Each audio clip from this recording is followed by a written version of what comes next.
It's the BRANE Show coming in hot every week. We bring the truth when we speak. Red, white, and blue, the bulls stand tall. We the people, united won't fall. We the people as our beat and rhyme. We're dropping old school values every time. Extreme honesty with a fresh twist. Breaking it down, you don't wanna miss. It's freedom talk, loud and proud. Voice of the people, can't be cowed. Every week, we speak our mind. For love of country, it's one of a kind. So grab a seat, let the BRANE Show roll. We're serving up truth, heart and soul. Brian and Shane, with that patriot steel. For the people, by the people, of the people, let's go. It's the BRANE Show coming in hot every week. We bring the truth when we speak. Red, white, and blue, the bulls stand tall. We the people, united won't fall. It's the BRANE Show, coming in hot every week. We bring the truth when we speak. Red, white, and blue, the bulls stand tall. We the people, united won't fall. It's the BRANE Show, coming in hot every week. We bring the truth when we speak. Red, white, and blue, the bulls stand tall. We the people, united won't fall. It's the BRANE Show, coming in hot every week. We bring the truth when we speak. Red, white, and blue, the bulls stand tall. We the people, united won't fall. It's the BRANE Show, coming in hot every week. We bring the truth when we speak. Red, white, and blue, the bulls stand tall. We the people, united won't fall. It's the BRANE Show, coming in hot every week. We bring the truth when we speak. Red, white, and blue, the bulls stand tall. We the people, united won't fall.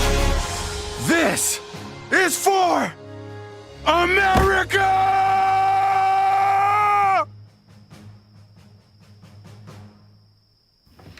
Shut the fuck up! Yep. All right. You know the problem with Hollywood is? They make shit unbelievable, unremarkable shit. To those who can hear me, I say, do not despair. Will you fight? No! We will run! And we will live! Shame on you. This could be the greatest night of our lives. But you're gonna let it be the worst. And I guarantee a week won't go by in your life you won't regret walking out, letting them get the best of you. Well, I'm not going home. Day may come when the courage of men fails, but it is not this day. The line must be drawn here.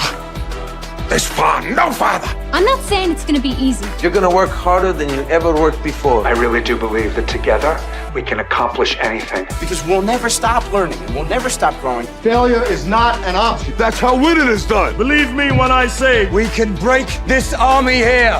It has made us brothers. I say to you, what every warrior has known since the beginning of time. You've got to get mad. I mean plumb mad dog mean. If you would be free men, then you must Fight to fulfill that promise. Let us Cut out their living guts. 1 inch at a time. And they will know what we can do! Let no man forget how menacing we are. We are lions. This is your time. Seize the day. Never surrender. Victory or death. So come on then! Take it! This is where we hold them.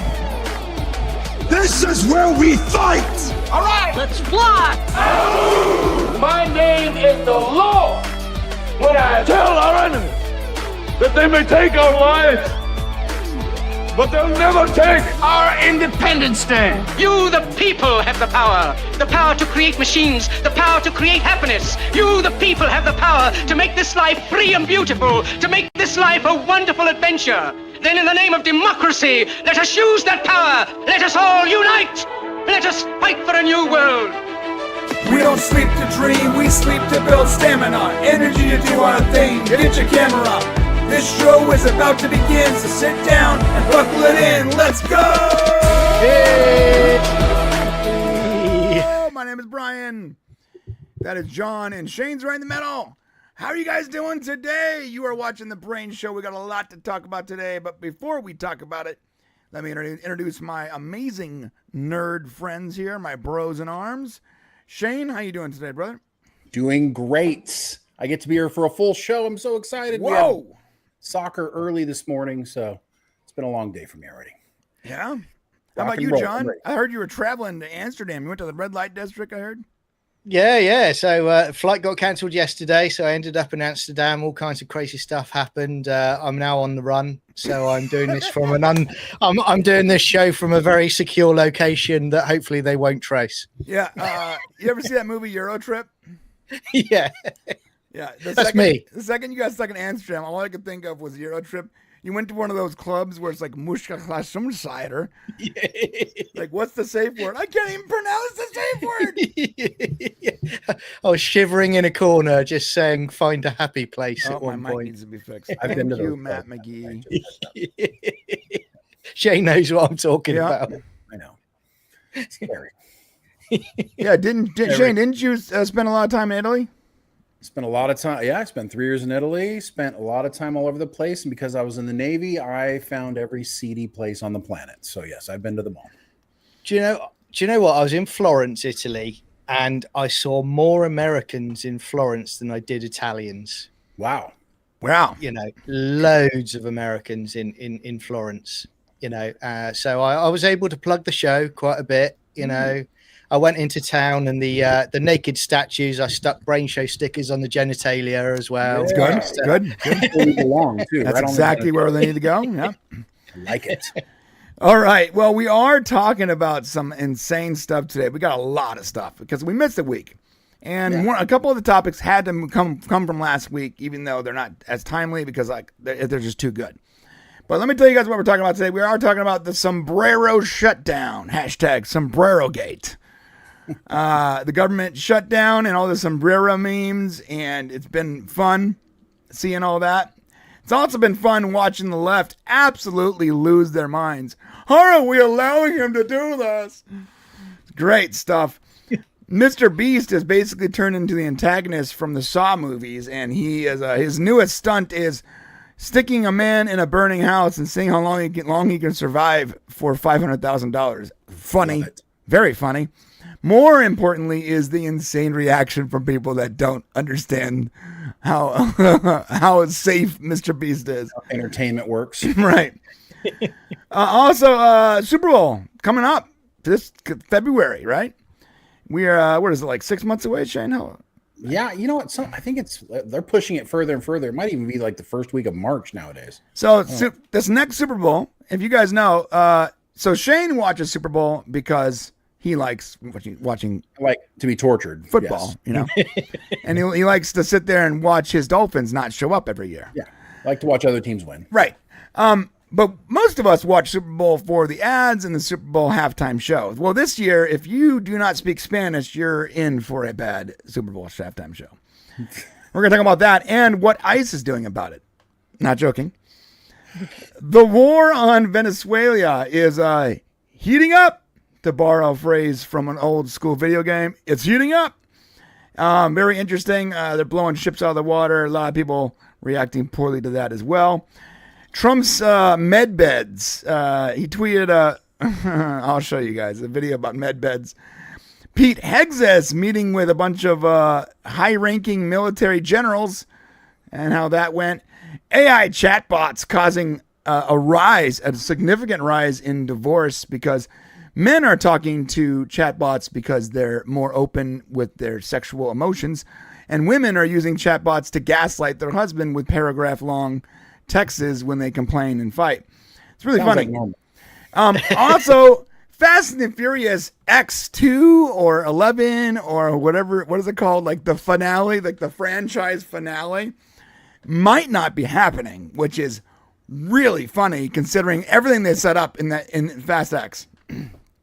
And finally, and there's some of that stuff we might not get to, but we're going to try to make this as fast paced as possible for you guys. Okay.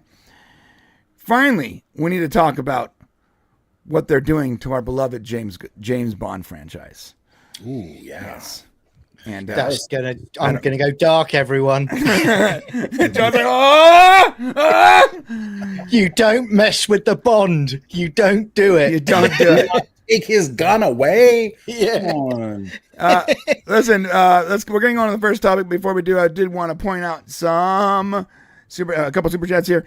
Kenneth the Roke, the super producer himself, the absolute legend, the legendary Canadian from Canada. Canada, bro. You say Canadian, you got to say Canada. He says another milestone. Hey, boys and chat, 23 months. And by the way, he has a triple membership. Membership. It says 23 months, but it really should say like 8 years. Right, because the guy has 3 memberships with us. It's incredible. I didn't even know you could have that many memberships. I'm impressed. He's such a legend. They've heard of him in Italy, and they're talking about putting up a statue. Yeah, a nude statue. Yeah. Mexican Iron Man coming in was saying, I just want to say the Sombrero memes, Sombrero lives matter. Yes, that's correct. So on the thumbnail today, when I was making the thumbnail, I was like, I need to get a picture of this guy, whatever his name is. I forgot. the politician they're memeing. Hakeem Jeffries, yeah. And every picture was like, no one wants to look at this guy's face on a thumbnail. But luckily, you guys, through the power of Photoshop, AOC made it to the thumbnail with her sombrero. I know you guys noticed.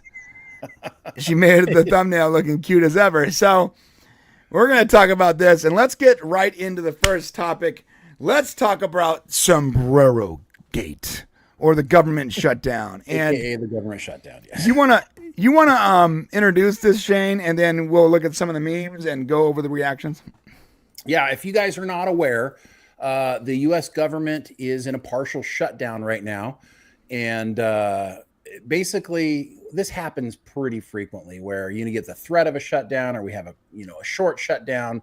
And what that basically means is that the bulk of the U.S. government stops working, and then you got these essential services that kind of end up working. And because I was in the military for so many years, I'm pretty familiar with how this works. Specifically, the reason why we're being shut down this time is because even though the Republicans are pretty much in charge of the House, Congress, the White House, the judiciary, all these things, the problem is that you have to have a supermajority in order to have a continuing resolution pass so that the government is funded, which means that you have to have 60 votes in the Senate, and there's only 53 Republicans. So they needed 7 Democrats to keep going. So the Democrats took this opportunity to say, you know what? We don't like the one big beautiful bill that you guys have taking effect here coming in at the end of this year. So we're basically going to make you walk some of that back, or we're not going to let the federal government be funded. That's essentially what happened. Even though the Republicans passed a continuing resolution to keep the government open through November and to continue talking about the things they disagree on, the Democrats took this opportunity to gum up the system, to throw a wrench into it, to make it so that everything looks really bad for the Trump presidency, for what he's trying to accomplish. That's what they do. And so they stopped it. And what they're basically asking for is $1 trillion to go into healthcare funding for what they're calling 7 million low-income people. Now, I was trying to do the math on that. You got 7 million low-income people that need health funding.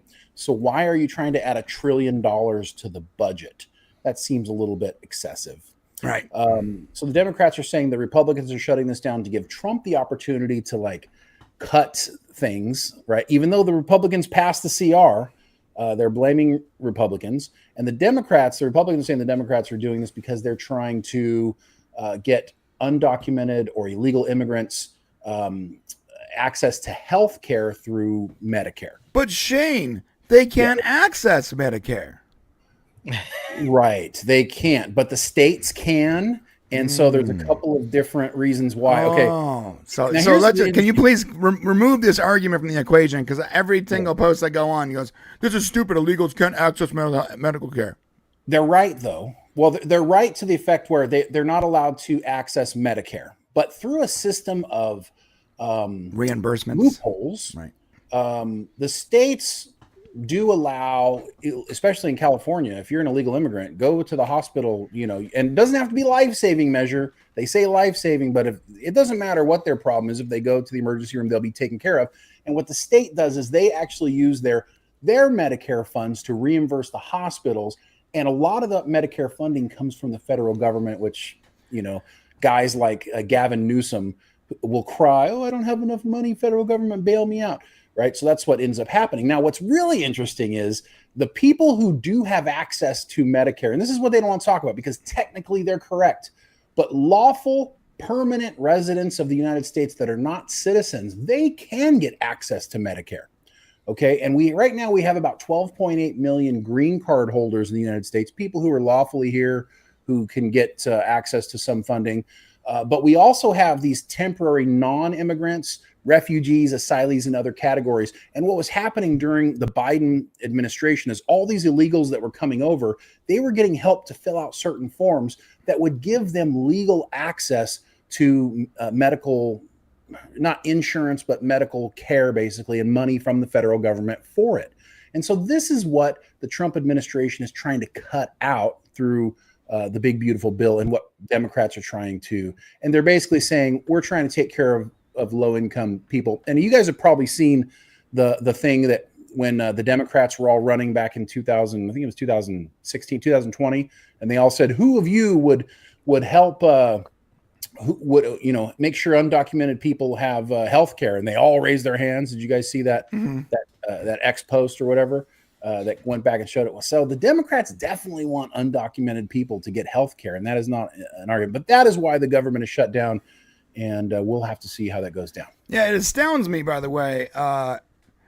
It seems like the Democrats are constantly fighting tooth and nail, like in the dirt, throwing punches for people that aren't even their voter base, for non-Americans.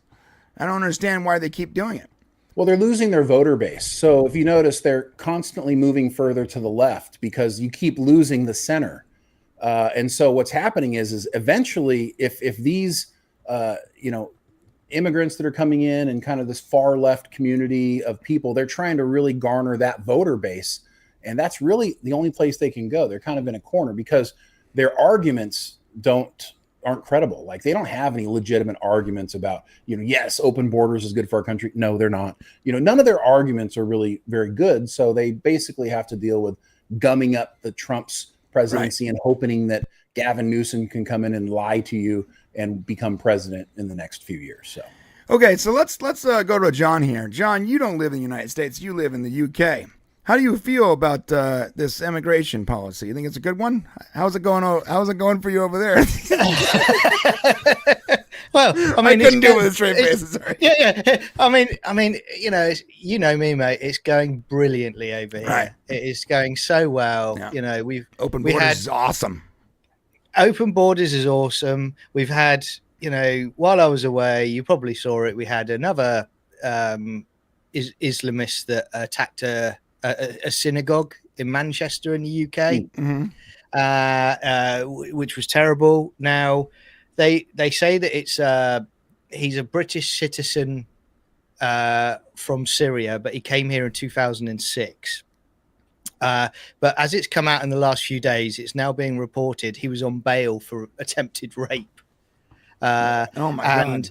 And again, the thing is now, with the left and with the Labour Party in the UK, and I suspect it's similar over your way as well.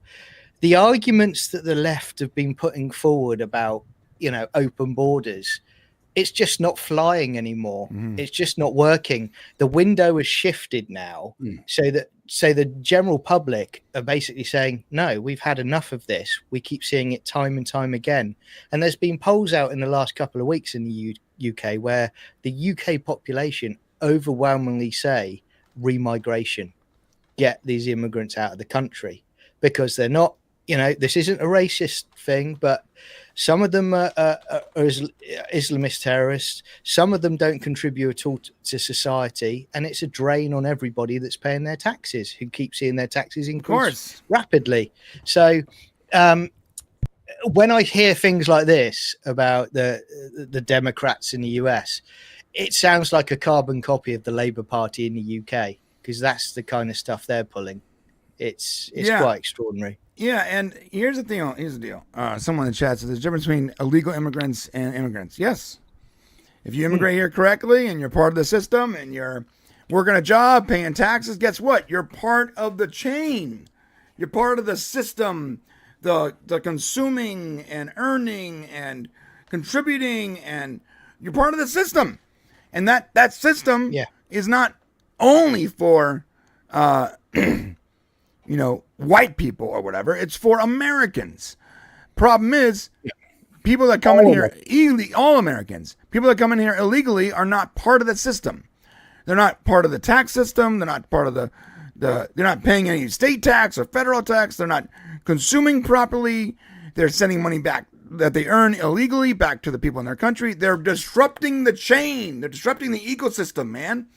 And it doesn't mean we hate them. It just means that it's a problem. And when it's only a little bit of people, it doesn't. No one is really affected. But when it's millions of people a year, it's a problem.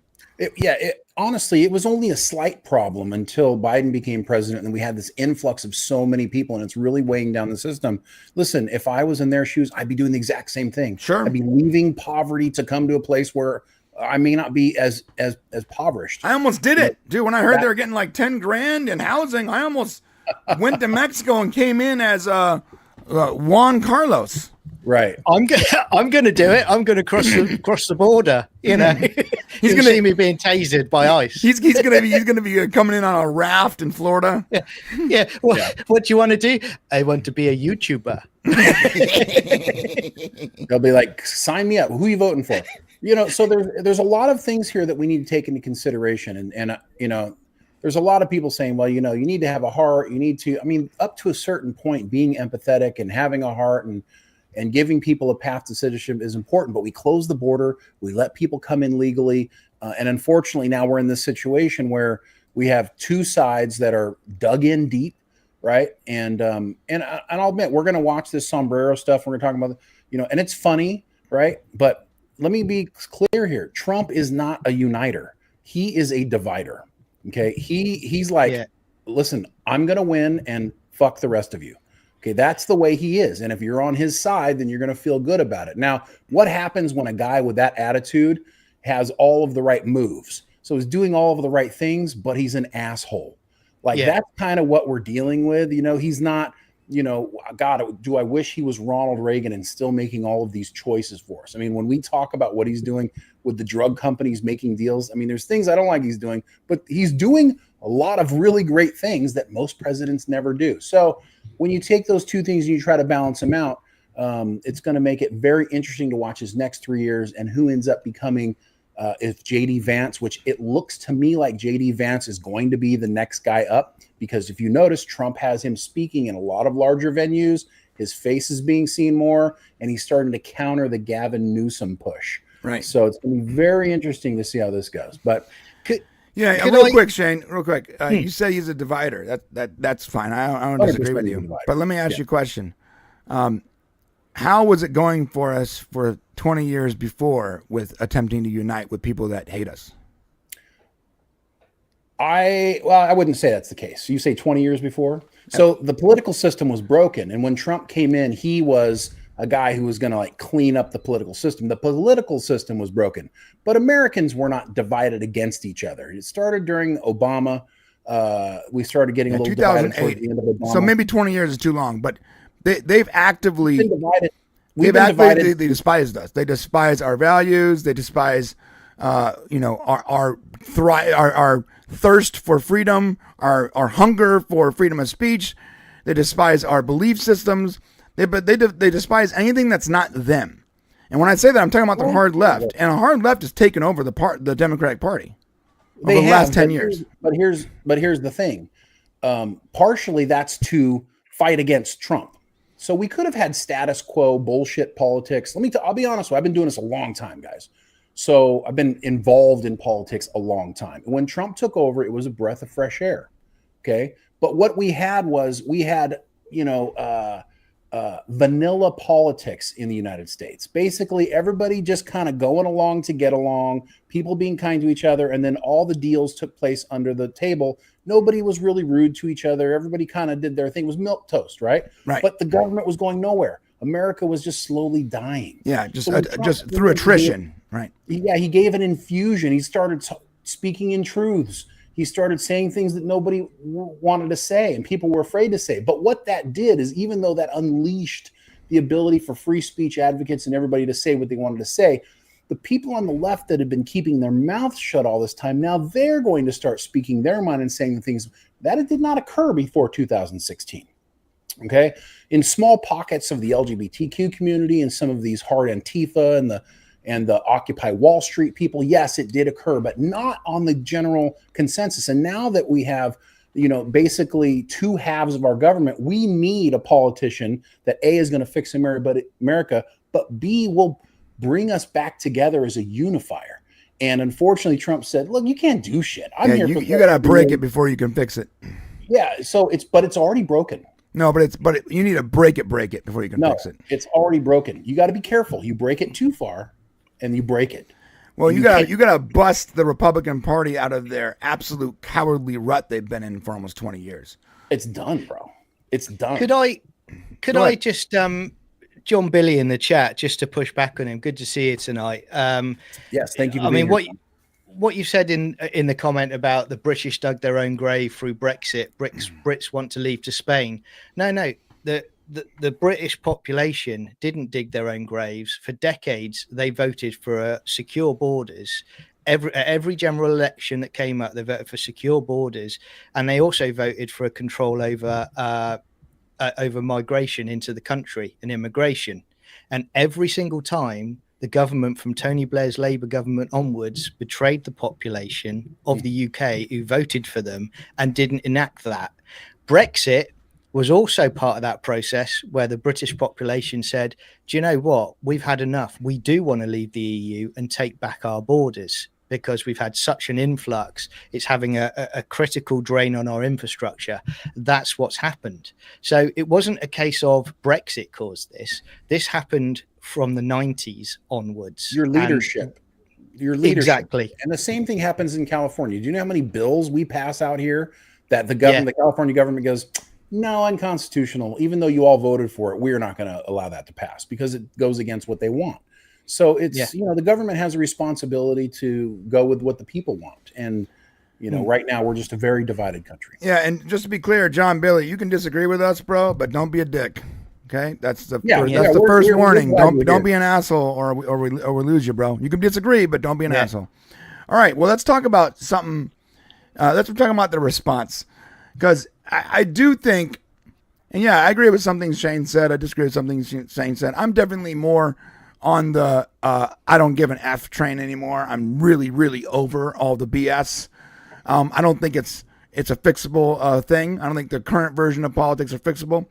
So when I see the memes come in, I'm like, hey, cool. I get to laugh while everything's burning down because it needs to be reset. The system is broken. And like we've talked about before, these senators are never going to vote on term limits for themselves, right? These senators are never going to do something that is outside of their comfort zone because all they care about is themselves. So you have a president that's like, oh, I don't care. I'm just going to do whatever I got to do. And you guys either come with me or get out of the way. And it might be painful right now, but I do think it'll ultimately be for the best. Well, I will tell you, when you tear down a government, the people who suffer are the people. So the thing that you need to understand is, if you want to reset your government and change the way things are, number one, we have a constitution. It's not going to be that easy to change it. You got to change the constitution. Otherwise, now you can go with total anarchy and completely burn the entire fucking that's not going to work down. Either. But is that what you want? No, not anarchy. Yeah. No, of course not. So it has to be worked through the Constitution. What do we need? We need somebody to come into office, and I guarantee you, no matter left or right, Republican or Democrat, the first person who comes in as a unifier is going to carry the day because that's what people want. The majority of people want to unify our country. They don't want to divide it. So if you want to continue to divide it, guess what? I don't know if you're right, bro. I think you might have been right at some point, but what do you think is the benefit of dividing the country? Well, I think there are people, a lot of people like me. Sorry, go ahead. Go ahead. No, tell me why you want to divide the country. Because if you're okay with everything falling apart and the country going to shit permanently, then cool, go for it. Is that what your take is? No, is of course not. That's ridiculous. Okay, well then. No, I have a problem though with freedoms being encroached on. I have a problem with people losing their ability to make a living. I have a problem with the banks having too much control. I have a problem with a senator being in that seat for almost 60 years, doing nothing Yes, but we all have a problem. give to the corporations. I have a problem with big pharma having their fist so far up the media's ass, right, that they're basically using them as puppets to the point where you can't even criticize something like vaccines. We've had that conversation before. But why can't you hate these things and not give a middle finger to the other side? Well, because the other side is propagating the madness. Huh? Because the other side is propagating the madness. They're asking you, why can't you take the higher road? Because the higher road didn't work. We're in charge right now. Higher road doesn't work, Shane. I'm sorry, bro. It doesn't work. It always Can you guys? I mean, I'm going to throw it out there. Do you guys think that there is ever going to be a unity in the United States in the future? Can you see it? Because again, outside looking in as me, it's so divided now. It's really difficult to see it how it comes together and does unite again. It's just because it's split to such extreme levels now. We need to root. It's going to take 2 generations, and before we can get unite, I think we need to root out all the Marxist bullcrap. We need to root it out completely. Don't stop giving it a place. It's like rust on a car, dude.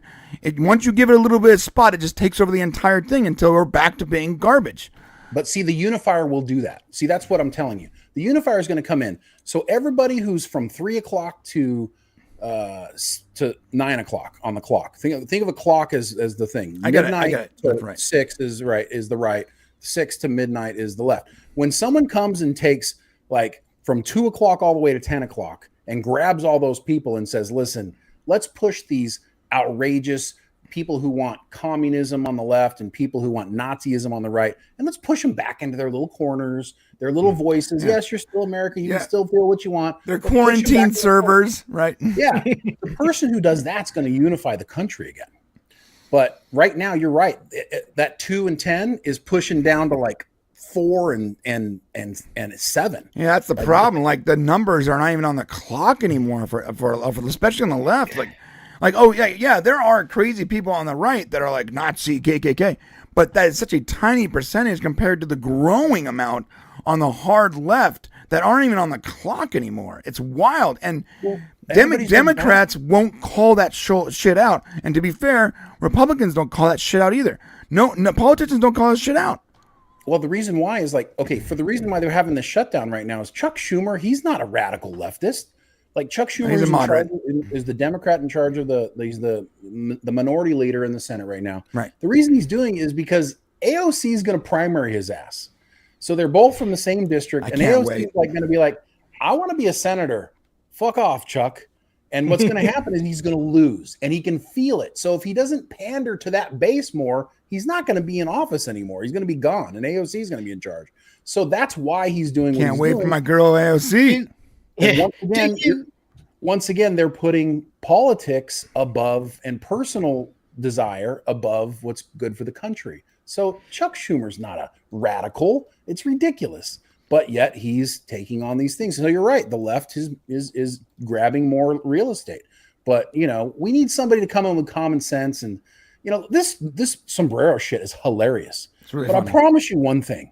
If you're in charge of the country and you keep flipping off the other side and sticking your dick in their face and rubbing your asshole on them, you're going to win for the next 3 years. But I can promise you for the next election, those motherfuckers are coming out. Bro, you're acting though like the left didn't do that for like 15 years. Like the second Obama got elected, it was like, it was the same exact thing. Trump was president from 16 to 20. They got 4 years, bro.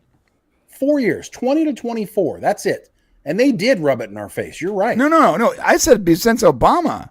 Dude, there was no rubbing. Yes, literally a year into it. Yes, Obama's presidency is where they started to take the mask off, dude. There was a little bit of the left that started, but they weren't rubbing conservative face. Our next president, by the way. You got to go back. You were so non-political at that time too. Remember, that was not your. Well, I voted for Obama the first time because I'm like, guy seems like a cool guy. Hey, he's going to make change, and he came in. He he divided us. He was divisive. He was very divisive. In order to stay into politics and to pander to your base, especially in this new realm of you guys ever hear of Jamiroquai, the band Jamiroquai? No. They have a great song called "Virtual Insanity." Yeah, right? yeah. Is what we're living in. The song came out in the early to mid 90s. They're right. This is virtual insanity. Like everybody has a voice online, and guess what? Those opinions are getting picked up. One of the stories we're going to talk about today is a story based on X posts. There is no story other than a couple of people's opinions. And who are these people? Oh yeah, but that's been going on since we've been here. Since we've been here, and it's not just in politics, like in entertainment. You remember Shane? Yeah. Bro, our friend. So you guys, we had a friend that's no longer on YouTube. We actually don't know where he is. Where is that guy? He starts with a K. Ketwalski. Oh, Ketwalski. Yeah. Ketwalski was, a very loved YouTuber all about Star Trek, and he wasn't very political at all. But he made a post on 4chan, and he basically baited Doomcock into reporting on a fake story. Well, what happened was Doomcock reported on the fake story that Ketwalski planted because he knew he would be in there. And then when Doomcock reported on it, so did like Bounding into Comics, so did a bunch of other websites, and they're all reporting this story based on what Doomcock said, and Doomcock got the information from Ketwalski. And that was like 8 years ago. That was like 8 years ago. And now you see like this whole news story based on the tweet of the Critical Drinker. And you're like, why are you creating an entire news cycle based on somebody's tweet, on some YouTuber's tweet?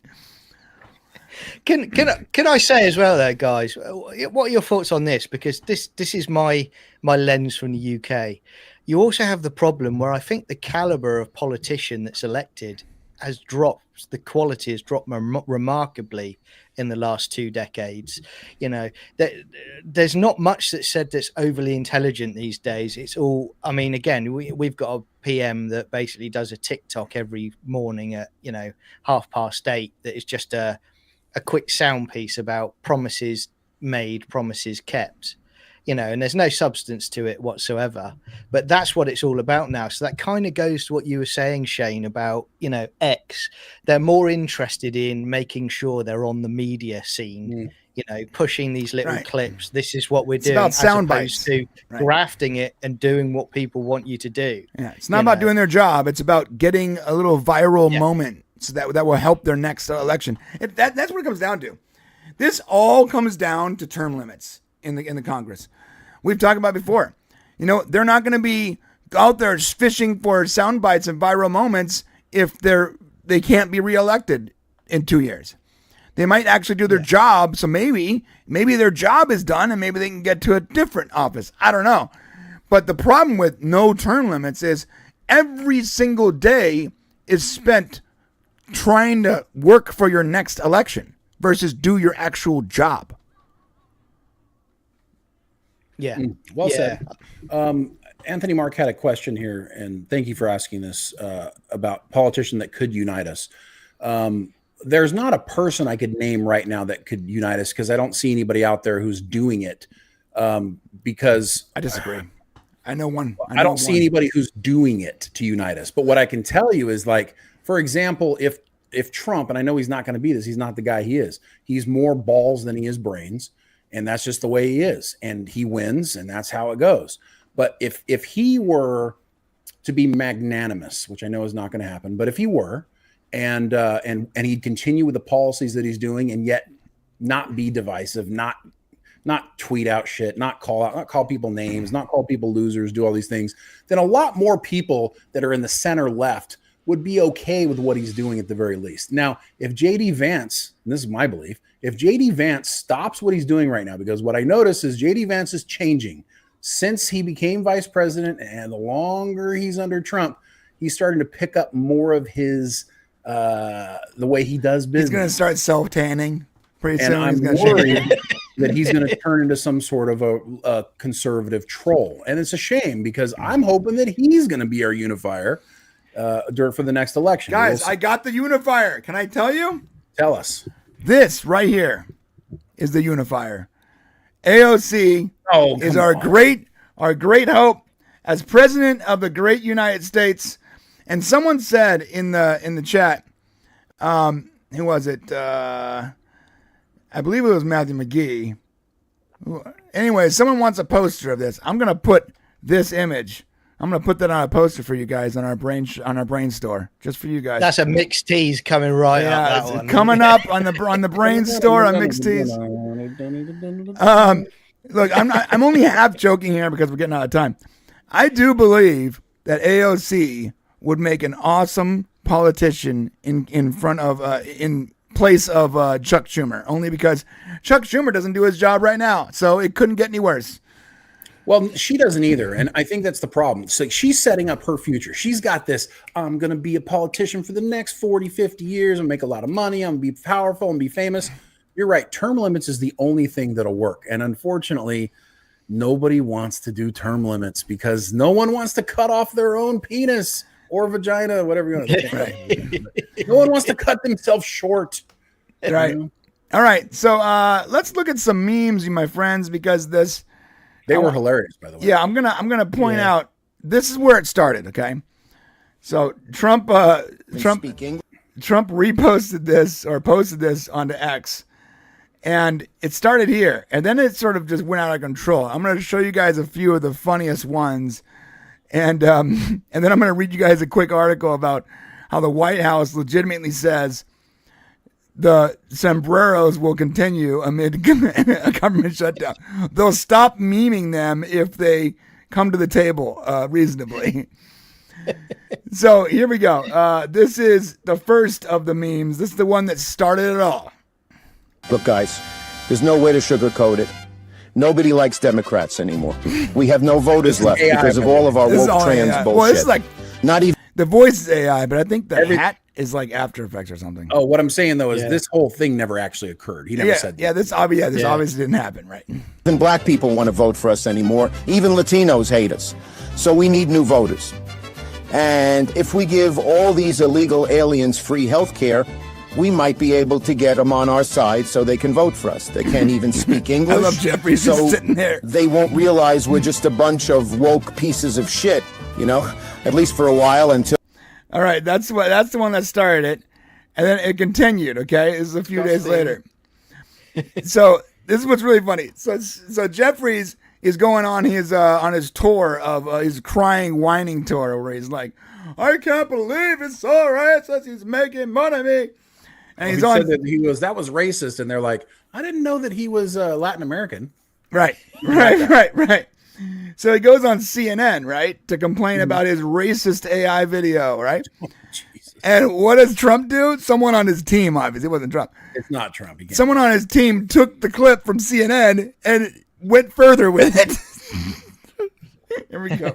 It's a disgusting video, and we're going to continue to make clear bigotry will get you nowhere. We are fighting to protect the health care of the American people in the face. Oh, you got my bad. Sorry. Here we go. I love that with the Trumps around him. It's a disgusting video, and we're going to continue to make clear bigotry will get you nowhere. We are fighting to protect the health care of the American people in the face of an unprecedented Republican assault.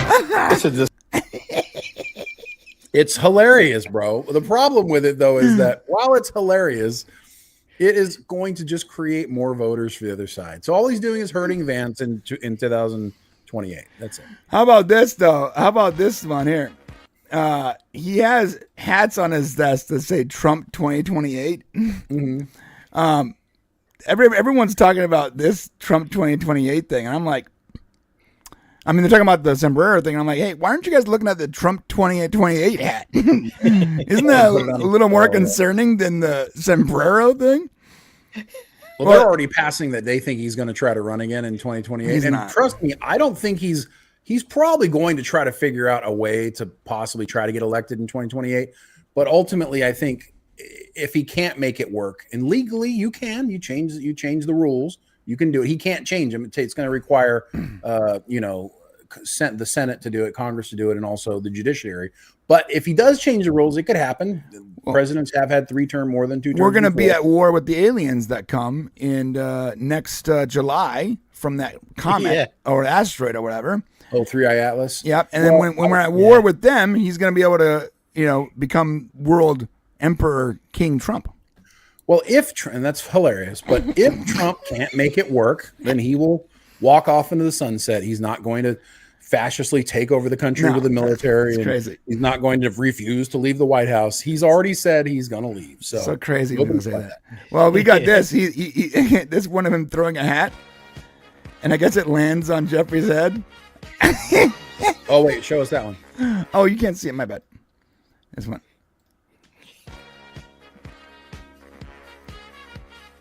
that laugh is so. Well, we don't know if that Trump 2028 hat is that real. Well, yeah. Like, Here's the picture of it. Put it there. This is it's on his desk. Is it really on his desk? Yeah, there it is. No, I know it's in the picture, but anybody could have put that there. Well, I guess you're right. Yeah. I guess anyone could have put it there. I'm not sure why they would, but because it's hilarious. They yeah, want I guess you're right. People want to rub it in, and let me tell you, it's gonna hurt when it comes back at us. If Gavin Newsom ends up becoming president, everybody laughing right now and having a good old time is going to feel that poker right up their asshole. I think you're wrong. Laugh now, motherfuckers. I am not going to care if Gavin Newsom is making jokes at my. No, I won't. You will care. No, Trust first me. off, the left can't. I saw your sore ass loser when Biden took over. I know how you feel when you lose. So I'm just saying. No. Hold up. I was disappointed that he won, but did I complain about every single thing they did? No.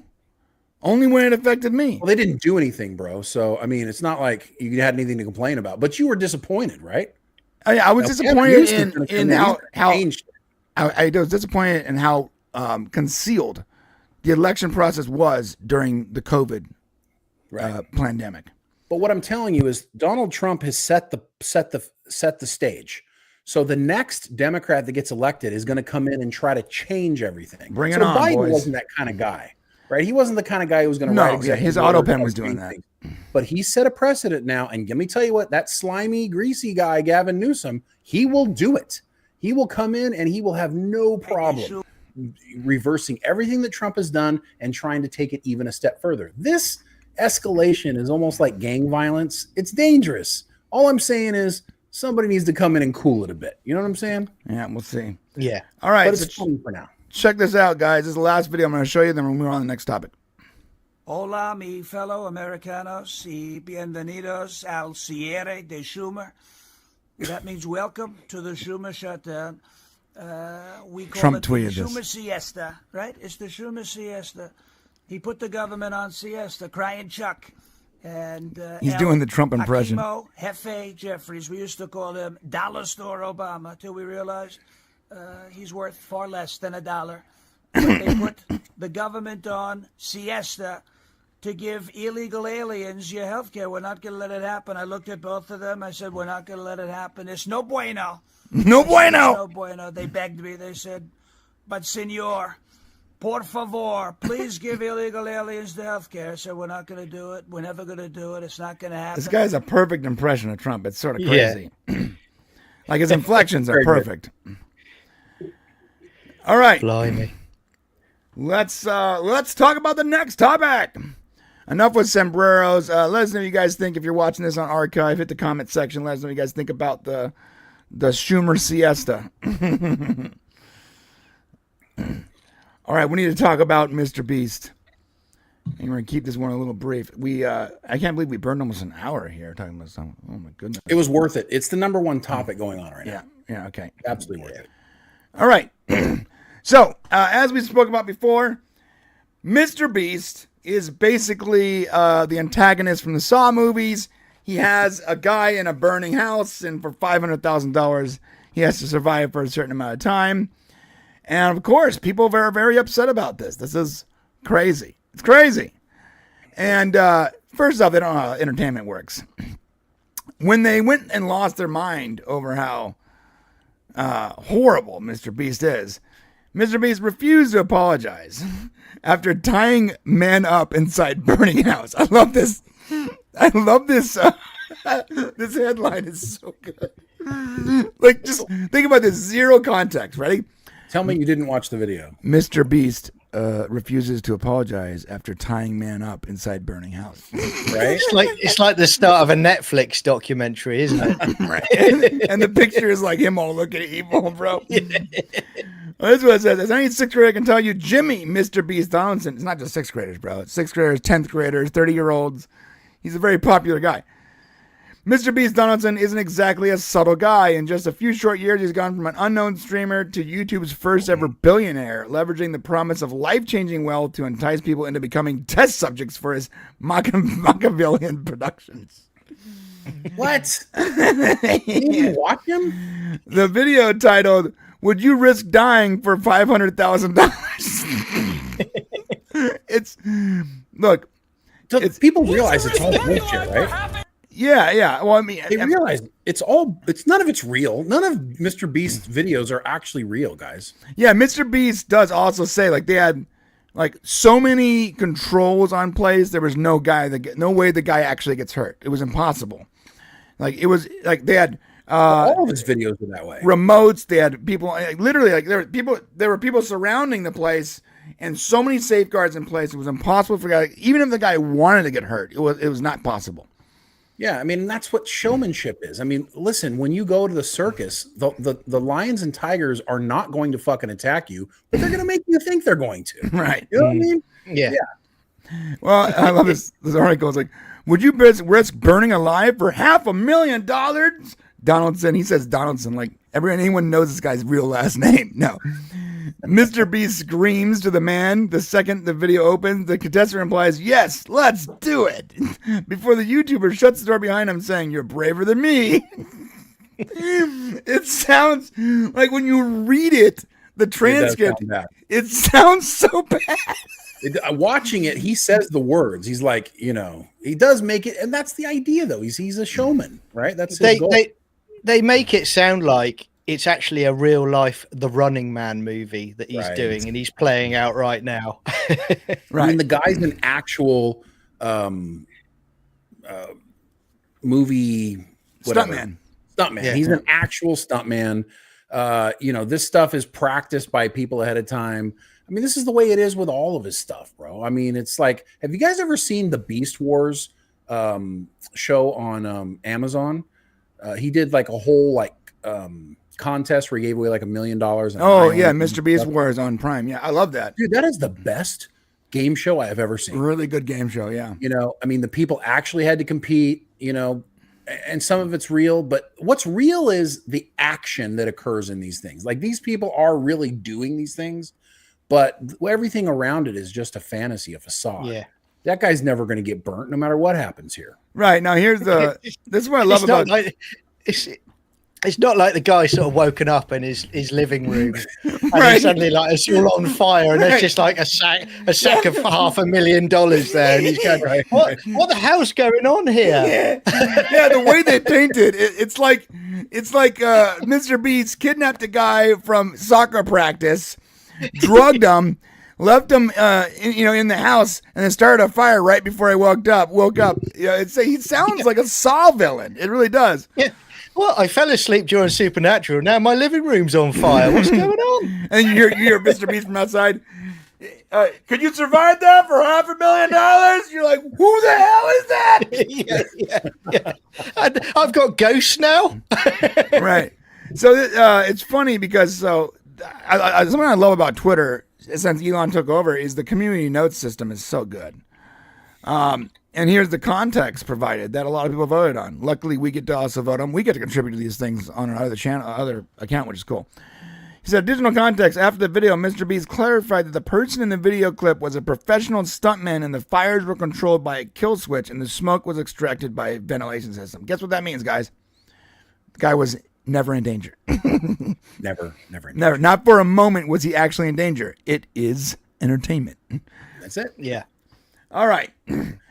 So guess what, kids? You can't believe everything you read on the internet. And I got to tell you, I would be embarrassed if I retweeted some bullshit that turned out to be false. It would embarrass me that I did that, which is why I don't do it very often. Please don't ever just read a headline and retweet it because you think it's true. Look a little deeper. I know we don't have time, but look a little deeper. You know how often I go to throw my 2 cents in about some trending thing, and then I read it, and I'm like, oh, this is not worth my time. Yeah, it's true. Right? But the headline got me to think about it, and then just to make sure, before I give information, give a bad take, I read it, and I'm like, This is a nothing burger. It's not real. Yeah. It's fairy dust. It's Fugazi. All right. Let's talk about this next thing. Shane, do you know who Bad Bunny is? I didn't know who Bad Bunny was until 2 days ago. Now I know. Do you know Bad Bunny doesn't do any English music? That's correct. So he only sings in Spanish. Okay. So question, Shane. Where does the Super Bowl take place every year? In the United States. And John, what do you think the primary language of the United States is? Could it be English? Yeah, it's English. You're right there, John. Good guess. So if you're going to have your biggest ever event and your biggest ever show of the year in a country where your customer base is, and by the way, this is not being watched in countries where football is their predominant sport, right? Like, I don't think, is there a lot of people clamoring over the Super Bowl in the UK, John? Not particularly. I mean, it's popular, but not anywhere near how popular it is for you guys. I mean, World Cup is way popular, right? Soccer, a World Cup is way much more popular than this, yeah. So Super Bowl is very much uniquely an American thing, primarily consumed by Americans. And in America, primarily, most people speak English. Well, what they did was they decided that they don't care about any of that. And they have this guy coming named Bad Bunny, and he only sings or raps or whatever his music is in Spanish. So the halftime show this year is going to be primarily in a language that you probably don't know. Let me tell you why this is genius. You ready? Mm-hmm. This is a genius move by the NFL. The NFL's choice to do this. And the reason why it's a genius move is the NFL is already the most popular sport in America. It is by far watched by more Americans than baseball. I'll put all the sports together. NFL is watched by more people. They got their customer base. They're locked in. What has the NFL been doing over the last several years? Well, every year they have several games outside of the United States. In fact, this year we have a game in Spain, and the very first game of the year was in Brazil, right? So what is the NFL trying to do? They're trying to increase their customer base by going to other countries, specifically Central and South America in the Western Hemisphere, who will be able to watch the Super Bowl about the same time everybody else does. They're trying to increase the ratings for the NFL to bring in more advertisers and more money. And so that as a company, because the NFL is a company and a corporation, they're just trying to make more money, which is 100% the reason why Bad Bunny is the guy who's doing the Super Bowl this year. So there you go. There's your answer. Yeah, John, in the chat, John Billy here says, you guys are assuming he won't sing in English. He does speak English. You're right. He did say he's not going to sing but he in quite English. literally said, I will not change my language for the Super Bowl. So yeah, he's speaking. He's only singing in Spanish, and he's Puerto Rican. Which, by the way, Puerto Rico is a territory of the United States. He's an activist for Puerto Rican independence. I lived in Puerto Rico for 3 years. I know a lot about this stuff too. And they've been fighting over statehood, independence for a long, long, long time, since way before any of us were here. So, he is somewhat of a political activist. He's definitely a left-wing guy. He's all about trans rights and open borders and all that stuff. He's super left-wing. But he's also the most popular Spanish singer in the world. So that is why he's here. The reason why Kendrick Lamar did the Super Bowl last year was the same reason why Bad Bunny's doing the Super Bowl this year. And the NFL will continue to push this narrative as long as they think it's going to grow their brand. Yeah, the NFL doesn't care about its existing customer base. It's trying to get more customers, even if it loses its existing customer base. You know what's funny? No, it won't lose its existing customer base. It's Coca-Cola, okay? It's never going to lose its existing. We I don't know love about this that. sport. He goes back. Hello? Funnily enough, I was talking. Hello, can you guys hear me? Yeah, I can hear you fine, mate. Yeah, I don't know what happened. I wonder if our stream just got DC'd. Well, it's definitely, I don't see it rolling over here. The chat's still going, but we're not. Yeah. It's doing It's Coca-Cola, okay? It's never going to lose its. I don't know about that. Shall I put a message out? Are we still? No, I mean we're streaming, so hopefully it kicks back in. Yeah. I guess my internet had a problem. It's frozen for me too. I'll just say, are we back live, guys? Oh, looks like we might be back now. Yeah, we're back now. Yeah. It's gonna slowly get better. Hey guys, if you're seeing this, sorry. Like I told you guys on SMP, my internet is still a little wonky, and I've made it as good as I can for now, and that might happen from once a stream. I'm gonna fix it though, I promise. Yeah. All right. I mean, I when I was in Italy this week, I actually got talking to an American family, a very nice family, and we were talking about the NFL, and they were talking about their frustrations about the fact that, every year you have NFL games played in the UK, and it's all to push the brand in the UK.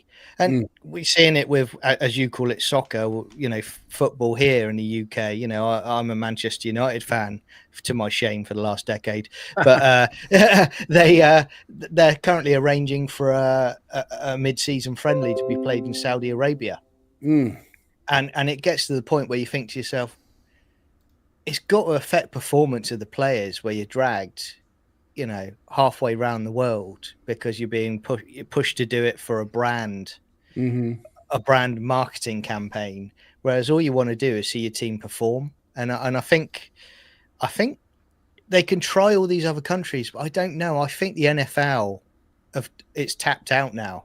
I think there's only so much in the carton you can squeeze out, and I think they're already at critical mass with it. Yeah, I don't see it growing much further than it has done. Yeah, I think. Go ahead. No, you go. Well, yeah, as I was saying before we got cut off, for the NFL, shut my computer down. Okay. The thing is, I have no interest in watching the Super Bowl this year. So usually I use the Super Bowl as an excuse to have a barbecue, have friends over.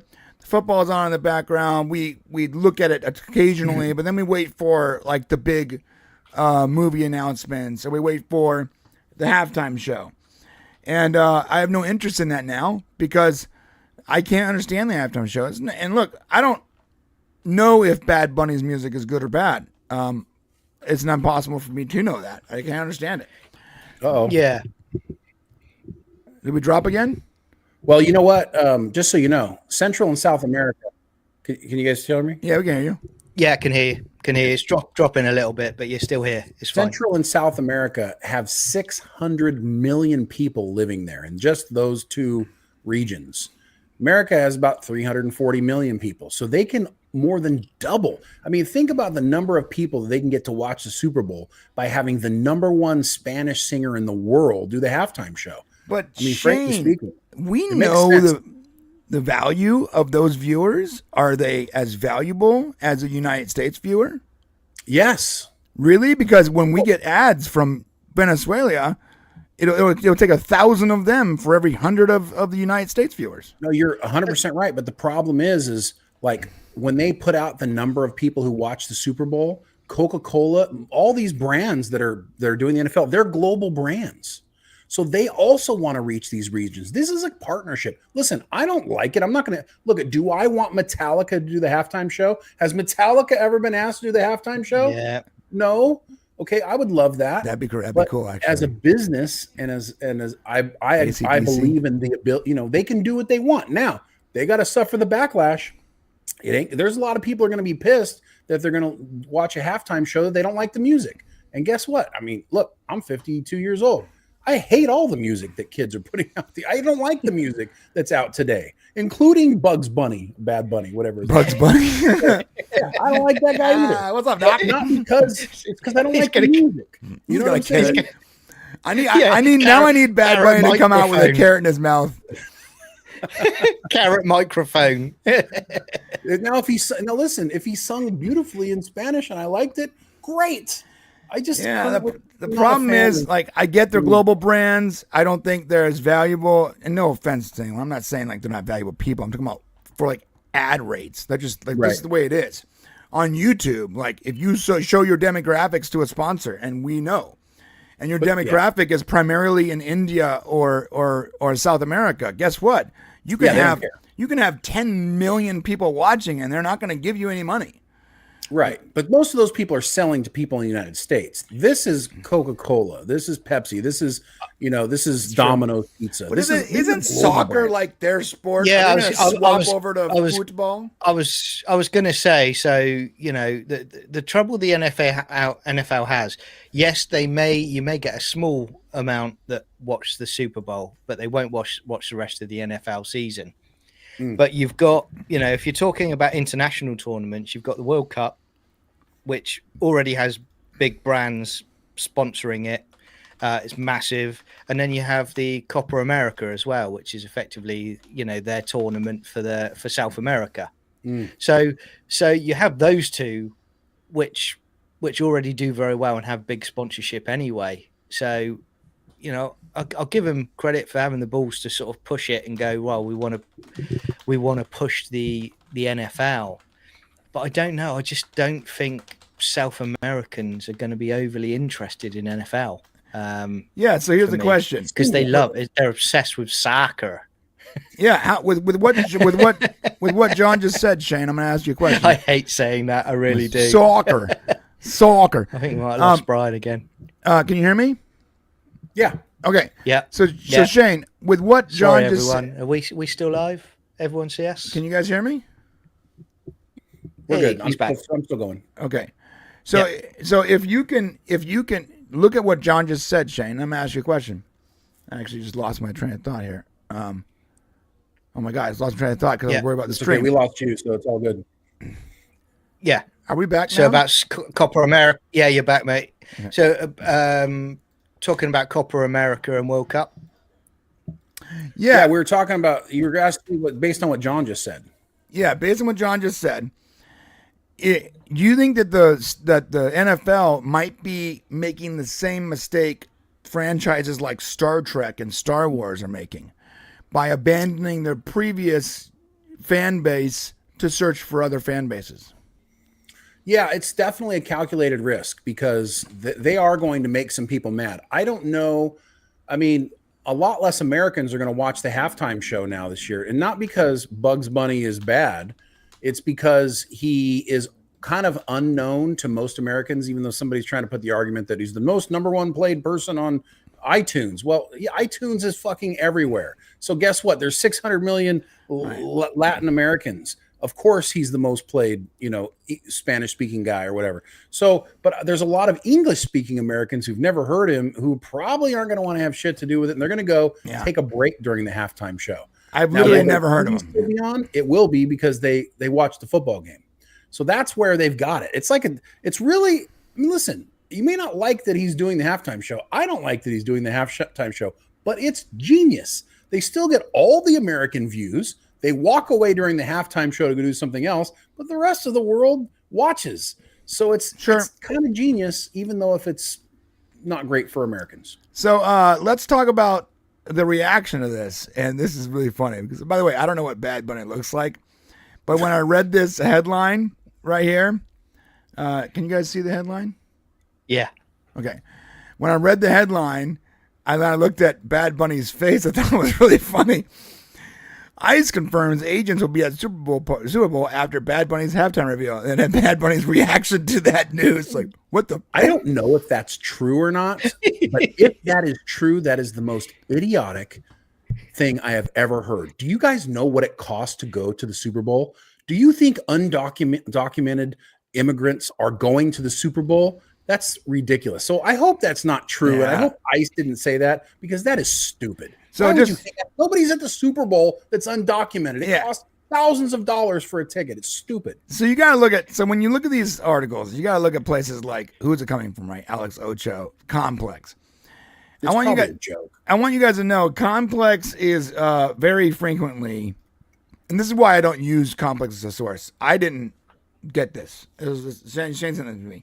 But when I look at a news source, you'll never see a Complex link in our sources, in our descriptions, because Complex is often very wrong. They post stories with half the information on purpose because they want to get clicks. They're almost as they're like the news equivalent of GFR. If GFR handled politics instead of entertainment, Complex is very much like Complex is pretty much Cosmo, but on the internet.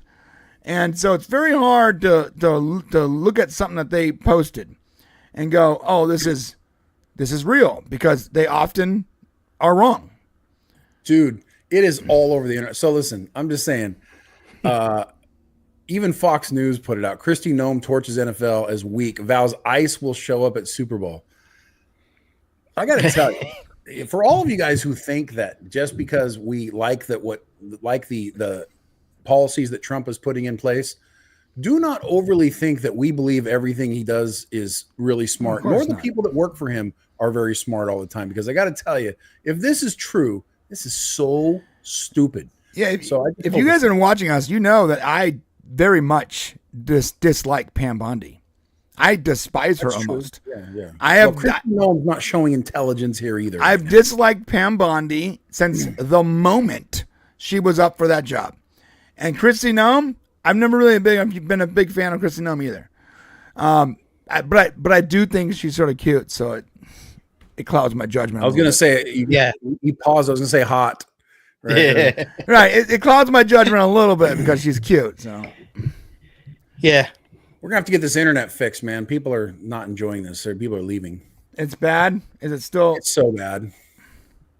Yeah, it's breaky every few minutes, isn't it? But you know, as Queen said, the show must go on, and we will keep going. The show must go on. Yeah. Legend. We'll keep struggling. Oh. All right, I just turned off my Wi-Fi antenna. Maybe that helps. Let's see what happens. Well, the crazy thing is, it's actually hasn't been an issue since that first time, but I think that we're catching up, and that's the problem. Yeah. Like the frames are catching up, so they keep randomly dropping because the network is trying to serve them as soon as it gets them. So that first bad crash is what's causing this, but it should get better. It should get better as we go on. Sorry, guys, I'm gonna fix this problem. I swear. I don't. All good. Yeah. Listen, you've got years of flawless streaming, dude. You get one, but mind you, only one. And if we don't have our fourth person next week, you and I are gonna have to have a talk. Bro, I was gonna bring her on stream this week, but I'm working on the video and I didn't have a chance to make all the frames and all that. So you're off. This is what is causing it. She's become sentient. She's draining all of the power. No, listen, if we had producer Kai here, she would probably be fixing this problem before it became a problem. Well said. We'll see next week when Kai comes online. I think she's also a person of color, which is going to help us greatly. She is. She's a very attractive person of color, but do not be weirdos, guys. Don't be weirdos, okay? No, you can be a little weird. She's probably okay with it. A little weird. All right. I did try to get a tan in Italy, by the way, guys, just to try and help on the sort of diversity front. It just didn't work. Yeah. And instead, you came back looking more just as pink as we are. So now we all match. I literally just burnt off the first layer of skin. So before, you were like, at least you were more pale than us. Now we're all the same skin color. Yeah. Okay. We got another topic here. Let me pull it up. So, yeah, if the ICE agents are really going there, I think that's silly. But I don't think it's true. And if Kristi Noem said anything about it, I doubt it was like some commitment or whatever. It was probably just trolling people. If we think that, this is probably what it was. If we think that undocumented immigrants are going to be at the Super Bowl, then we will be there. And then all of a sudden, the ICE will be at the Super Bowl. Right. So that's possibly what it could be. You can just picture it now. So a lot of illegal immigrants that are just hiding in the toilets at the Super Bowl together, huddled with NFL footballs, just shivering and ICE breaking. Go. The problem is, like, I know a lot of Hispanic people. Okay, my wife is Mexican. It's a huge family of people. Now, a few of them that are pretty much Americanized, like they're fifth generation Americans. They don't even barely speak Spanish. Of course, they follow football and they like the Raiders and like the whatever team they like. But they're basically, they're not really Hispanic, like from Mexico Hispanic. The people on her side of the family that love that are really Mexican, like from Mexico, they don't like football. They like soccer. So why would the illegal aliens come here and then somehow try to afford a ticket just to go to a very expensive sporting event on a sport that primarily they don't like, to watch one guy they can just listen to on iTunes? I don't believe it. Yeah. It doesn't make any sense, bro. Nothing. Can the Rogue for $5. Talk to a beautiful Colombian girl. Take your time. It's okay. So yeah, you wait until you see our producer next week. She's a very beautiful semi-Colombian girl. All right. Let's talk about Fast and Furious, my friends. All right. And this is really important to me. Shane, you know it's important to me. It's very important to you. It is. It's extremely important to me. I really want to see the conclusion to the greatest franchise of all time. And I think it concluded like 5 movies ago. Look, Fast and Furious, the greatest franchise of our generation. It ended on a cliffhanger. And let me explain how it ended before I get into the story. I need screen here. It ended with Dom at the bottom. He was in the bottom of a dam. Family. On the dry side. He had just saved someone important. His car comes to a screeching halt and he sees the missile hit the dam. And we, as the viewer, don't know if our hero is going to make it out of the billions of gallons of water about to fall down on his head. By the way, I don't like, there are like Superman might have a hard time getting out of that one, but whatever. So that's how it left. Where is Jason Momoa / clown emoji face? Yeah. Jason Momoa / Joker. He's somewhere in a helicopter shooting missiles at him. And then after that absolutely horrible cliffhanger where Dom is in the bottom of a dam, a 60th story dam, where the water is coming at him, we get Gal Gadot is still alive. She comes out of the submarine in the ice for some reason. We go back to the Rock. Do we get the music? Right. Right. Then we get the Rock, who wasn't in this movie because he had like differences with Dom, and we saw the backward shot. And we basically get all these people coming back to life. Like, they gotta go handle the business. The most epic end game ever for Fast and the Furious 11. They even teased it. Look, we might have to make this a 2-parter. It might have to be a 11 and 12. And now, 5 years, 5 years later. Yeah, what's up? It might not happen. It might not happen. This whole thing, there might not be a conclusion to the greatest movie franchise of all time. If it does happen, it's got to be aliens resurrecting him at some point, isn't it? I mean, I think that's the only solution you've got at this point now. Yeah, I think it's called an attack by aliens, but they resurrected him. It's called Chronicles of Riddick. Absolutely. Yeah. So let's see. Universal owns the rights to Chronicles of Riddick. Yep. Right. Yeah. And they own the rights to Jurassic Park. Stop it with this thing, man. And they also own the rights to a show called Timeless about a time machine. Wait a minute. The company that controls the time machine, the organization, is actually the same organization that Mr. Nobody works for, coincidentally. So what if his organization has access to the time machine and they go forward in time and they pick up Riddick and they go backwards in time and they get some friendly velociraptors and then they go and save Dom. But then when they get there, like Kenneth said, he's fine because his car was actually a submarine too. That's right. And he's carrying Sneeches in both hands because all of a sudden Harry Potter universe comes in for the save. Good job, Universal. Way to go. Oh my gosh. Green light it now, please. Green light it now. Here's another one. Wait. Like Captain America, the water hits him, but he's so strong, right? He's encapsulated in ice and his metabolism slows down to a crawl. And he wakes up 200 years later in the future, when they thaw him out, because he's flash frozen, and he's actually in the universe where Riddick is, and he has to team up with Riddick, aka himself.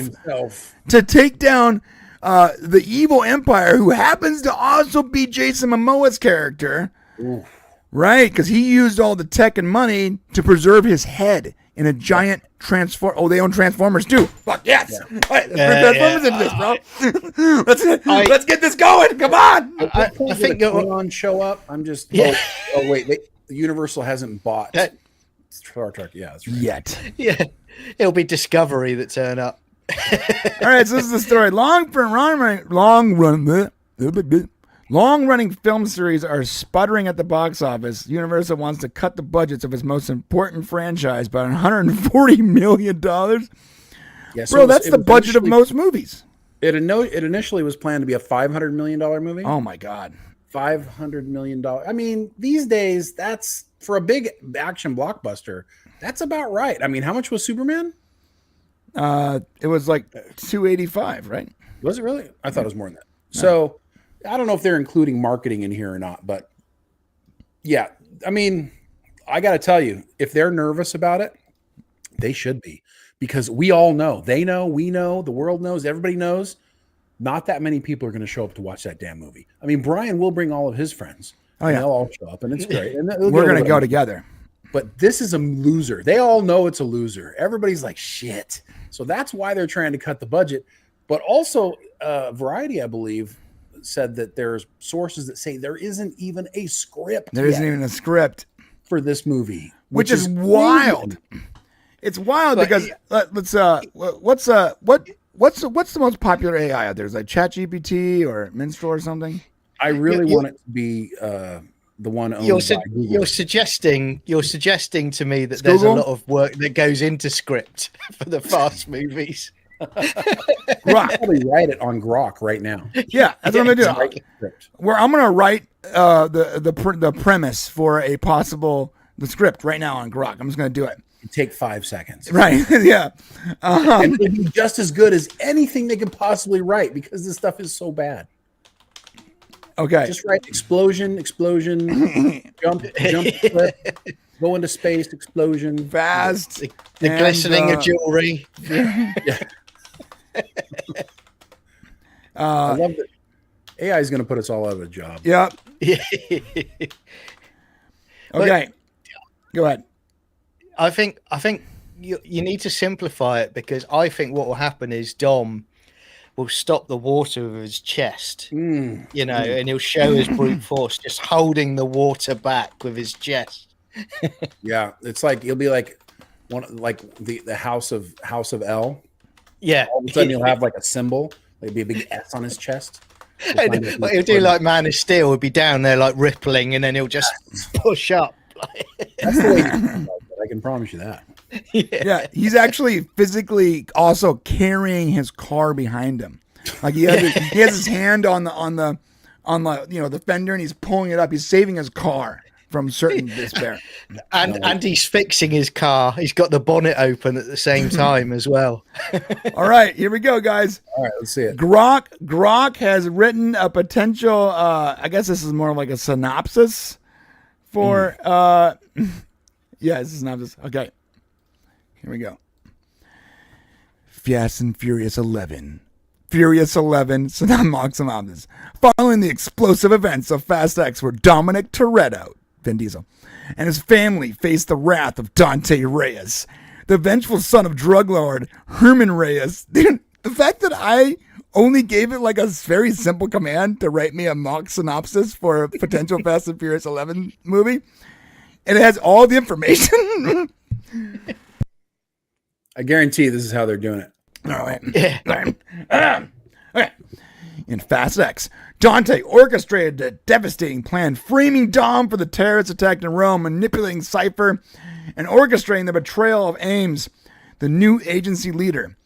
The film accumulated in a heart-stopping cliffhanger, with Dom and his son Brian trapped on a crumbling dam with an incoming missile barrage, while Gal Gadot mysteriously returned, hinting at deeper secrets. In Furious 11, Dom and his crew fight to clear the names and protect their family from Dante's relentless vendetta. With the agency now under AIM's corrupt control, Dom, Letty, and Tej, Roman, and Ramsey go off the grid, forging uneasy alliances with old foes like Cypher and new players, including a rogue hacker and new cast member, with ties to Giselle's shadowy return. Giselle's reappearance unravels a conspiracy linked to the agency's origins and a secret project tied to Brian O'Connor's past. Time travel, yes. As Dante escalates his attack using advanced tech and mercenaries to hunt the crew across the globe. You know what's funny? This whole thing just sounds like what the movie's going to be. Going to happen? Yeah. Right. It's not. I expect it to be more crazy, but this actually sounds like the real synopsis. Yeah. It's that. I think that'll be pretty much on the money if they make it, and you'll be going. I knew it. Yeah. Yeah, you guys remember this, because if this movie actually comes out, I want you guys to know that we read the synopsis here 4 years earlier. I love this. Dom uncovers Dante's true endgame, a weaponized AI, capable of controlling global infrastructure. With Jacob and Han rejoining the fight, the family must pull off their most daring heist yet. Now Brock's just fantasizing that it's in control. That's all. So does Ethan Hunt turn up at some point as well then? Yeah. High octane chases, gravity-defying stunts, and emotional stakes as the family confronts betrayal, loss, and the meeting of ride or die. With surprises like return of Deckard Shaw and cryptic cameo from Hobbs, Dwayne Johnson. Furious 11 sets the stage for it sets the stage. It's not even the finale. It's the movie up to it's the Empire Strikes Back. It's never gonna end, bro. Where the road ends, but the family endures. I can't. Thank you, Brock. Yeah. All right. Oh, blimey.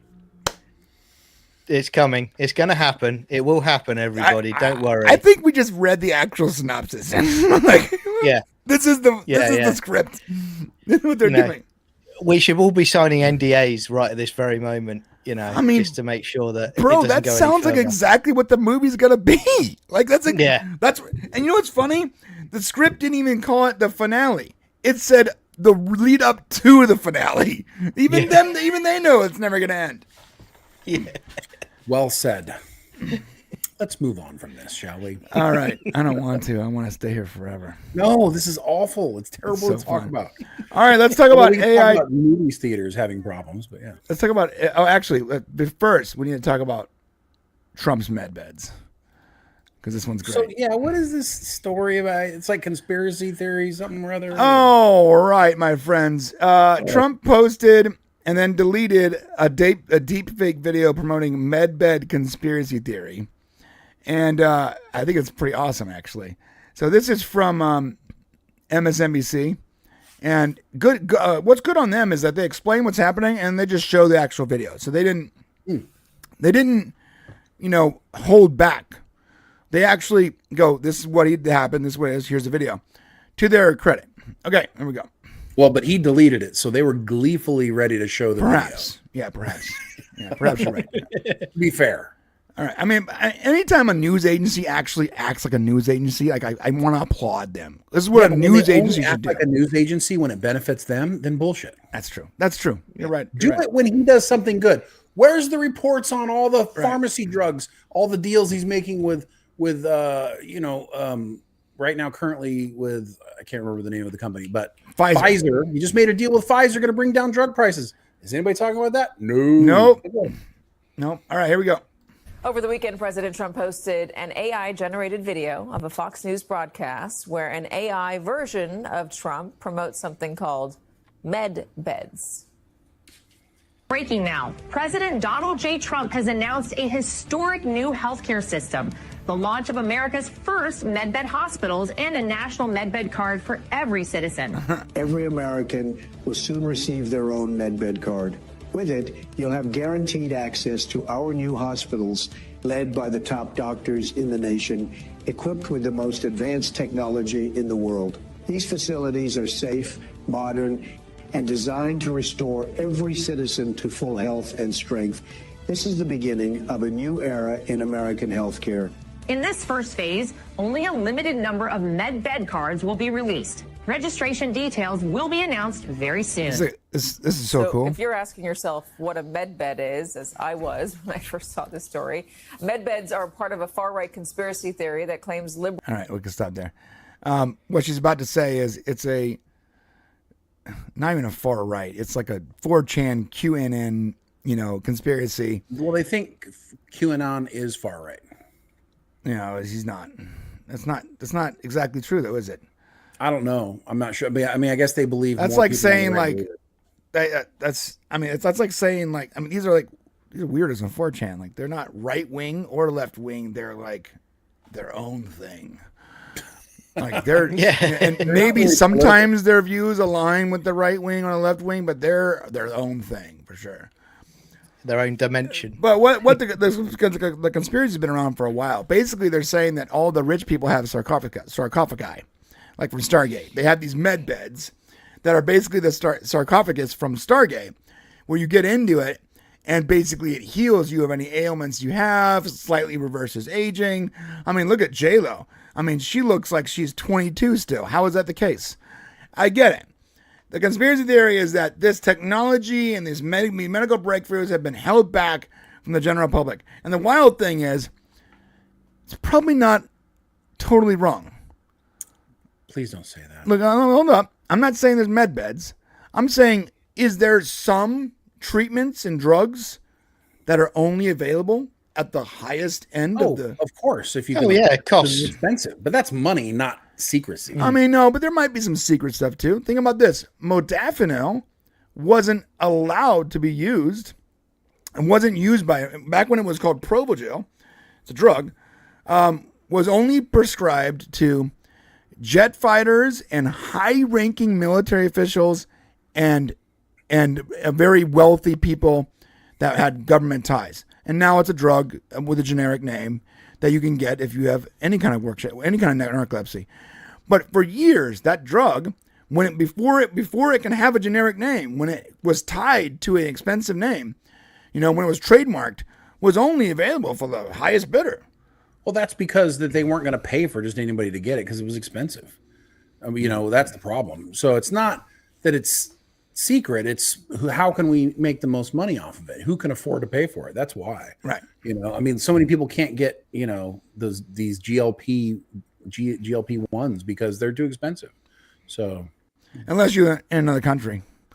Did you see that Trump where he's like, I talked to a friend of mine and oh, it's hilarious. Yeah, he was telling me he wanted to get Ozempic while he was here, but it was just too expensive. I said, "Oh, you're using Ozempic?" He goes, "Yeah." He goes, "Dude, you don't look like you're using Ozempic." Yeah, he specifically said, "Looks like it's not working." It's not working. Trust me, if you think Trump's mean to people he don't like, he's also mean to people he likes. Right? So. Yeah. But what that guy was saying is right. Like, oh, you can get that for $15 a shot or whatever over here. I don't know what the exact price is over here. It's like $800. You know. They got to fleece the Americans, which is which is going to take. And then you can go on before we do. This is why I picked this story because I wanted to go into our drug prices thing as a good transitionary story. So if John, go ahead, then Shane's going to give us the drug prices story. Yeah. I mean, just about that drug prices. I mean, we had an announcement. I mean, it was on the news over here a couple of months back, and it was about it wasn't Ozempic. It was the other brand one. Maduro? Monjaro. Yeah, that's it. And it was about the fact that the prices were being shot up in the UK because Trump's basically said you got to lower them here. So that's something that's affecting it here. But I mean, again, that drug, I wouldn't ever go near that with if someone paid me $1 million, I wouldn't take that drug. What, Maduro? How much is it over there? I'm not sure. I mean, is it like, head, to be honest, whether if you would take it, would you be able to afford it? Yeah, be able to afford it. Okay. Yeah, it's not excessive pricing. See, in America, for some reason, everything is excessive pricing. Everything. Like that's the reason why it's so expensive here is because the argument is that we can afford to pay more money for it. So what happens is these drug companies, many who are overseas, they sell their drugs cheaply to other governments who buy it in bulk and basically say, well, we're only going to pay this much here. If you really want to get the extra money, make America pay for it. And that's essentially what's been happening for years. And so certain drugs over here that don't have competition end up having really jacked up prices. It's like we're subsidizing the world's health for some reason. To some degree. But in reality, the drugs could be less money, and these multi-trillion-dollar international organizations would just make a little less. Or they would charge the other countries, and if they don't buy as much, then tough shit, basically. So, and I get nobody wants to pay a lot for it, but neither do we. So, what Trump's forced to do, and listen, they have, and what if you may not like President Trump and you may not like who he is or what he's doing, but the one thing that he will accomplish during his presidency is he's going to fix the drug problem. And the problem is that they've had us on lockdown. The drug companies have had us in handcuffs for decades. Okay. And he is breaking the chains on that. So let me tell you what, it may not happen. And listen, everybody who hates Trump's going to be like, next week, they're going to be like, well, I haven't seen drug prices go down yet. Okay, let's be reasonable here. It's going to take 6 months to a year to see it happen. The wheels of government are slow, guys. Come on. But when it does happen, credit where credit's due, please. So that's all I'm saying. So speaking of that, though, this is from MSNBC. The biggest questions about Trump's plan to reduce prescription drug cost. And I skimmed this, but it seems like, and what you said, Shane, was they can't just give them the win, and they never can. Somehow they have found a way to criticize. This is the deal, by the way. Or this is the fact sheet. To criticize something that can only benefit regular people and can only be a detriment to giant corporate, greedy, corrupt pharmaceutical companies. But somehow, the left has found a way to say how it would actually be good for Pfizer. It's going to actually be good. Oh, I'm sorry. You guys weren't seeing the tab. I apologize. That's a tab. It's actually going to be good for Pfizer. Well, my question is, how in the world can this be good for Pfizer? In no way does it help Pfizer. This is what they said. To be clear, improving prescription drug affordability is critical. In the 2023 poll, more than 60% of U.S. adults reported taking at least one prescription drug. Almost the same share, 55%, were worried about affording these drug prices. They go on, America's problem affording prescription drugs are attributable in no small way, part to the fact that we typically pay more for our drugs than other wealthy countries do. Why is that? Some of it is because of access to cutting-edge treatments that come with price tags. Now, they go on basically to say, and I'm going to paraphrase, it's a long article, but the heart of the White House policy is a concept known as most favored nation drug pricing. And that means that if they change the status of certain nations, then they can still avoid any cost cuts. And it's almost like they're saying Trump's thing won't work because of these corrupt organizations have a loophole on how to avoid it. Criticizing Trump for leaving in possible loopholes for these pharmaceutical companies, which is crazy. Why wouldn't you criticize the loopholes or the corruption? Well, and there is a lot of corruption. Everybody's trying to make as much money as they humanly possibly can, and that's why you have to balance it with some sense of, reasonableness, some rationalness. Healthcare in the United States does not work well.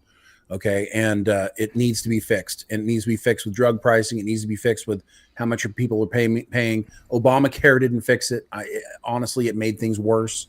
But this is a step in the right direction. And at some point, you're going to have to figure out how to make it work. But nobody has the answers on perfect healthcare. In your country, John, the way healthcare works right now is it's mostly it's free, right?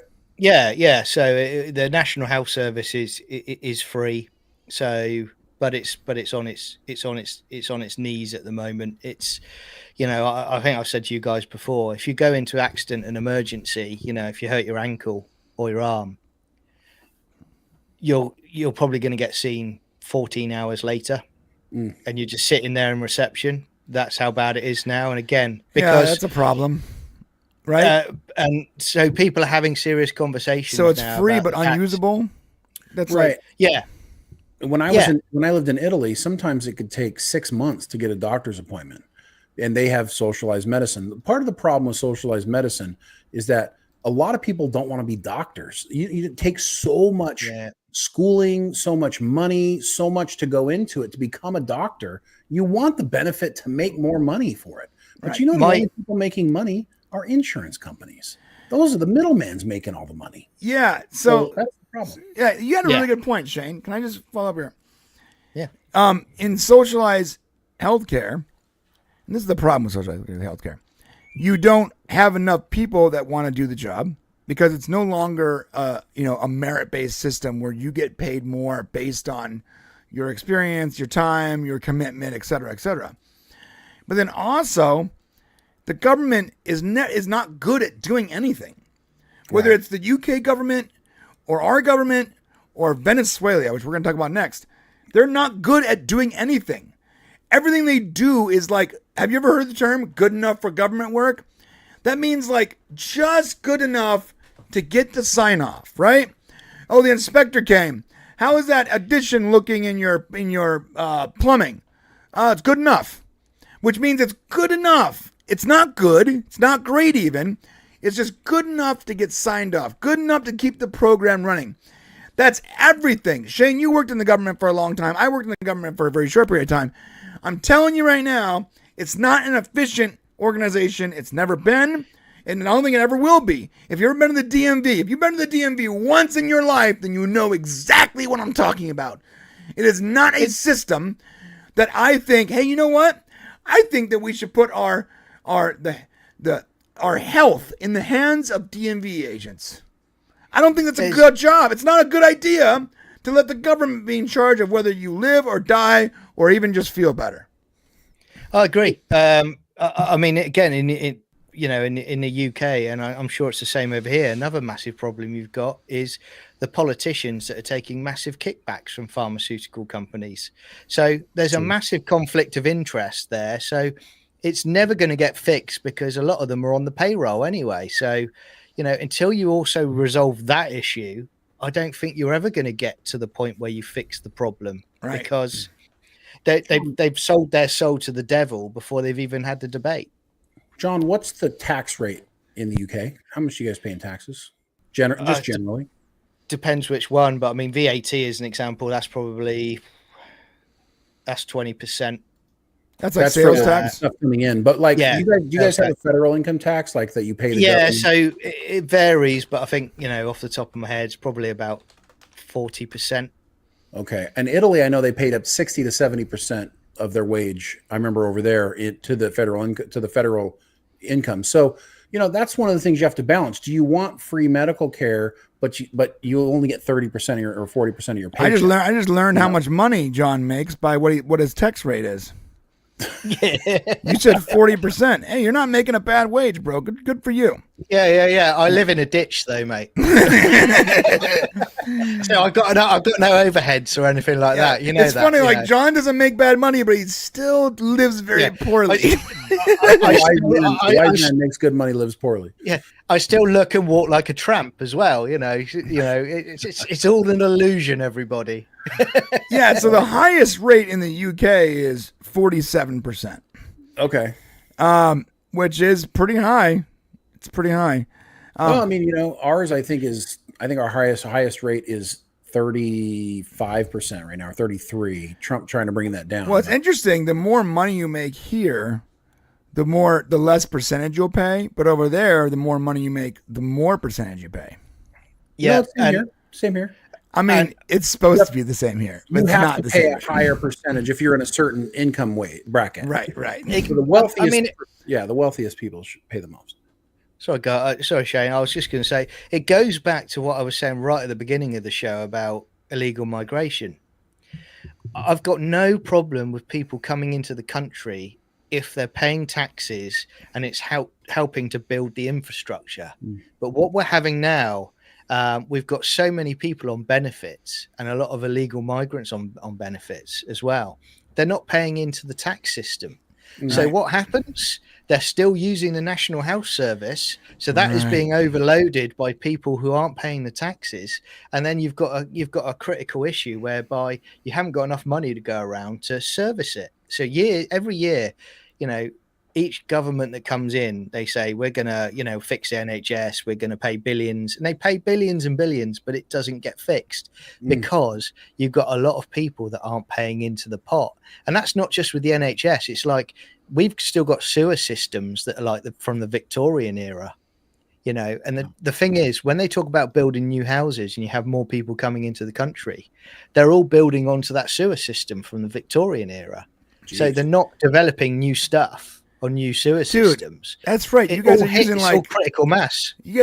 You guys are using a literal rotten foundation. Like, it's impossible. This is a bad situation. There's all kinds of catacombs underneath. Yeah, you have catacombs over there too, right? Yeah. And you know, again, not in my ditch. I'm totally independent. Yeah, he doesn't live in the catacombs. He's in the independent ditch. Yeah. Well, you know what's wild is yeah, I'm not going to pretend to know how I understand how the tax system works, but I do know this, is that if you have a system that is paid, let's say I'm going to macro this, right? My house, there's 5 people live here. My wife, my kids, my roommate, right? Let's say we all paid for the internet so we can watch Roku. And my internet bill was $100, right?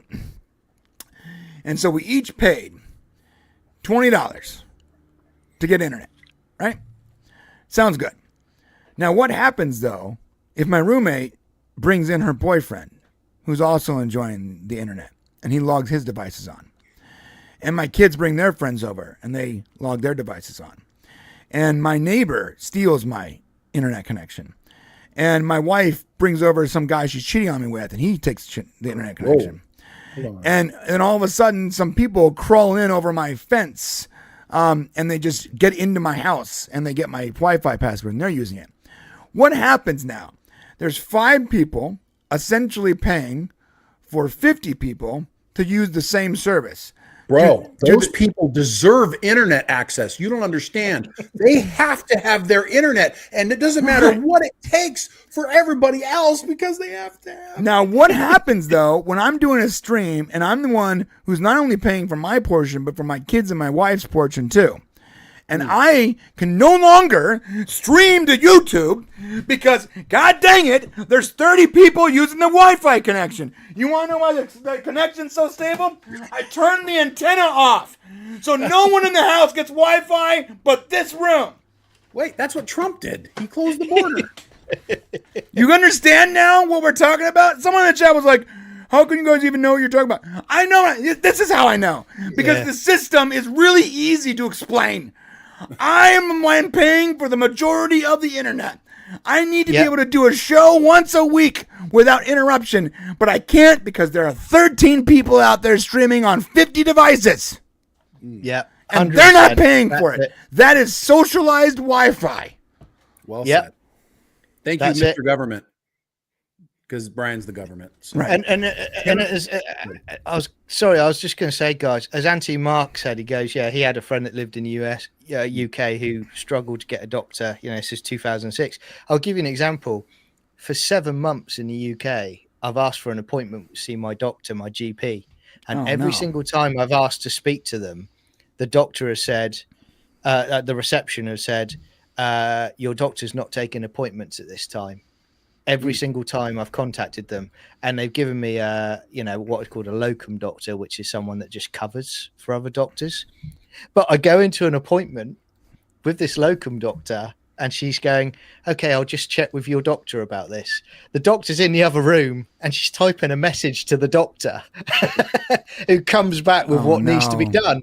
And you're like, could I not just have seen my doctor? That's what it's like at the moment in the UK. It's crazy. You want to know what's wild is you don't have to pay for it. I do. and it took me like 3 months to get an appointment to my neurologist. 3 months. Really? Yeah. Yes. Really? And when I finally got an appointment, it wasn't even an in-office appointment, bro.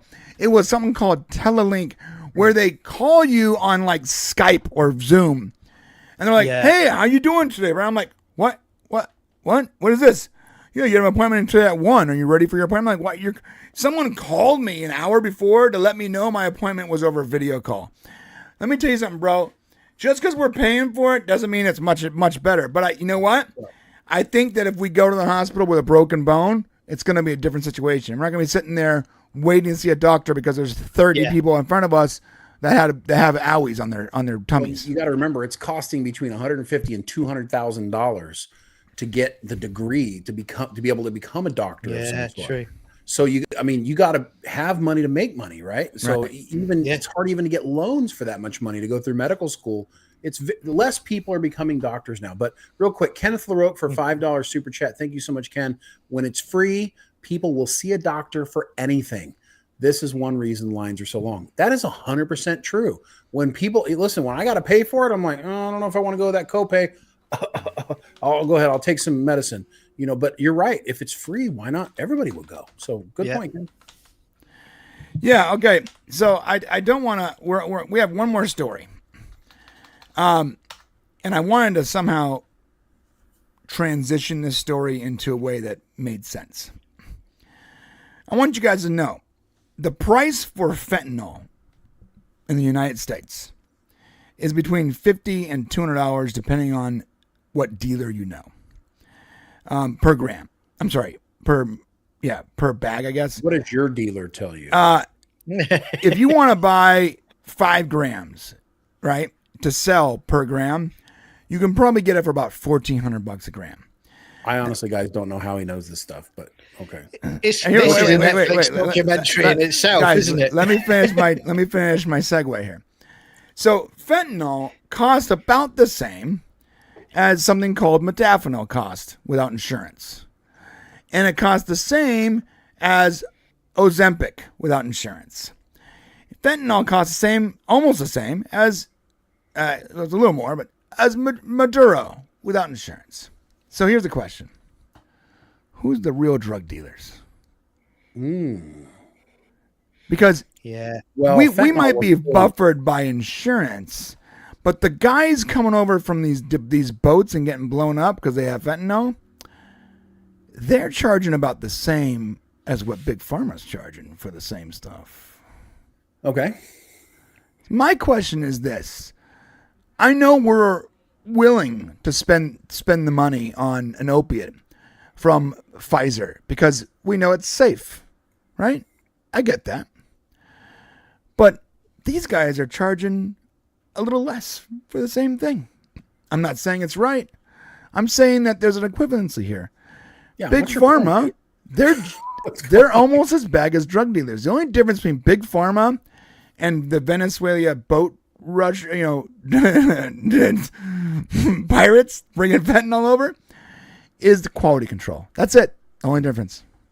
Do you know what? At some point, you're going to see me on one of these videos where it's getting blown out of me, just like hanging on, just going to the drug cartels. Give me my prescription. No, seriously, guys. The only difference is quality control. It's the same exact system. They get you hooked on a drug. They get your doctor to, instead of prescribe you a drug or a treatment that will make you better, that will help you with your depression or whatever it is, they give you a drug that is designed for you to have to take forever to feel normal. What is that? That's the same as any drug dealer on the street. The only difference is they got a QC program, dude. Well, you do have legal and illegal drugs. Right. And fentanyl, when not taken properly, will kill you. So well, I wanted to somehow segue this in our last story of the Secretary of War Pete Hegseth blowing up boats on the Atlantic. Shane, you want to tell us about this? Yeah, so just to be really clear here. So what happened is lately the U.S. government's military, Navy, has been blowing up boats that they say are, bringing in illegal drugs to the United States, coming from Venezuela. And here's an image of it happening. It happened about a month ago. We got another image of it happening. It's so rad. Did you see that? And it's now that's look at I that. will tell you, this is snaps! That's it's crazy. a pretty incredible deterrent if you're Just a a boat bit. driver and you see this. Now, let me tell you something that I do know. How do So you dodge when- that, bro? It's like it's like a You don't, shotgun bro. of missiles. Jesus. You don't dodge it. What are you talking about? It's a little speedboat. Here's the deal. So I actually, in the mid 1990s, I spent a portion of my time. I told you I was stationed in Puerto Rico from earlier in the stream. Well, one of the things we did is drug interdictions as a partnership with the Coast Guard. Okay, and what we would do is we'd go out on these patrols, and when we found these boats that had drugs in them and they were bringing them to the United States, we would stop the boat dead in the water. You know, we bring weapons against them, tell them to stop. We board their vessel. We take their drugs. We'd throw them in prison. Okay, that's what happened, and we do it over and over and over because they were constantly coming. And these big drug dealers don't care if low-level drug dealers are going to prison. And so that's how we controlled drugs coming in the United States. Apparently, we didn't do it very good because it just kind of kept coming. Yeah, we weren't very good at it. The Trump administration's like, yeah, we're just going to kill anybody. Yeah, they're like, nah, dog. Who bring drugs. Or, Oh, that guy might have fentanyl. Shoot him. Shoot him quick. So the good and the bad of it, what is it? Well, United States of America, we've always done things pretty fairly. You know, you get a free, listen, you know, you're going to go to jail. Things are going to happen. This is a definite marked difference of approach in how you handle this type of thing. And it will be questioned. Now, the reason why Trump is saying he's allowed to, you know, murder these people, which is exactly what's happening, is because we're at war with drugs. And during wartime, as you know, you can kill the other side. And to be fair, I've been told since I was 9 years old that we're at a war with drugs. Yes, this is true. So now this will go, by the way, they're never going to let anything go. Somehow Trump has done the impossible. Brian sent me a thing earlier today. Hilarious. He has made the left on the side of the drug cartels. Yes, it's true. Trump has made the left supporting drug cartels. Hilarious. So this will go through the judiciary. I love this. For my next trick, I'll make Democrats support the drug cartels. Yes, he's done it, right? Because now they're going to take him to court and say, you can't be killing these people bringing drugs into our country. So we'll see how that goes. I mean, it's mad, isn't it? It's mad, isn't it? You know, the fact that we've talked about this before about that there seems to be that view on the left that there aren't people that have to do dirty shit to keep the America free and safe. You know, it's got to be done. You know, that's what they're there for. You know, but it's not like Trump sat in the White House with a joystick and he's pressing the fire button, is it? No. Or is he? No. Yeah. He's there with popcorn like that. Yeah, he's not playing like Call of Duty. With Let me tell you where these missiles are coming from. They're probably coming from a guided missile cruiser hanging out in the Caribbean. That's probably where they're coming from, or from missile batteries somewhere near there. Yeah, I don't know. I don't think we should be killing people that are bringing drugs into the country, but I sort of understand why they're doing it. I think it's a deterrent. Yeah, I think they're trying to be like, look, like we've been for like 35, 40 years, we've been arresting these people. Yeah, never ending arrest with this war on drugs. And finally, it hasn't worked. So what options do you have? Like, what if you're like, we have to somehow change our tactics? Because what's the definition of insanity, Shane? Doing the same thing over and over again without change. Right. So we've been doing that for 40 years. Someone goes, okay, we got to change it. So what's the option? Well, we can let him in. That's not an option. What's the other option? The only other option is to take him out of the water immediately. But the problem is, and I'm going to give you the counter argument here. Here's the real problem. These people bringing the drugs probably don't even want to be doing this. Honestly, they don't have a choice. Either take the drugs to America or I'm going to kill you. Right? So most of these people who are bringing the drugs, they're just low-level nobodies anyways. What we need to do, and I don't know why the government, maybe this would be a worse thing to do.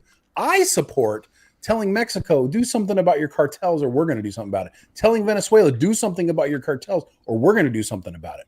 I mean, I might support, action specifically against cartels and their operations in other countries. Why can't we do a partnership with those governments who should not be supporting their cartels and go in and just wipe them out? Well, why can't we do that? That's the problem, though, right? Because yes, I'm with you. Why can't we just go wipe out the cartels? Yes, why not? We don't need to take over the low level. Yeah. Let's just go in there. We are the goddamn United States of America. We have the most dangerous, killer, destructive, efficient military that the world's ever seen in history. Can we just go in there and just eliminate these bugs? Problem is, they own Mexico.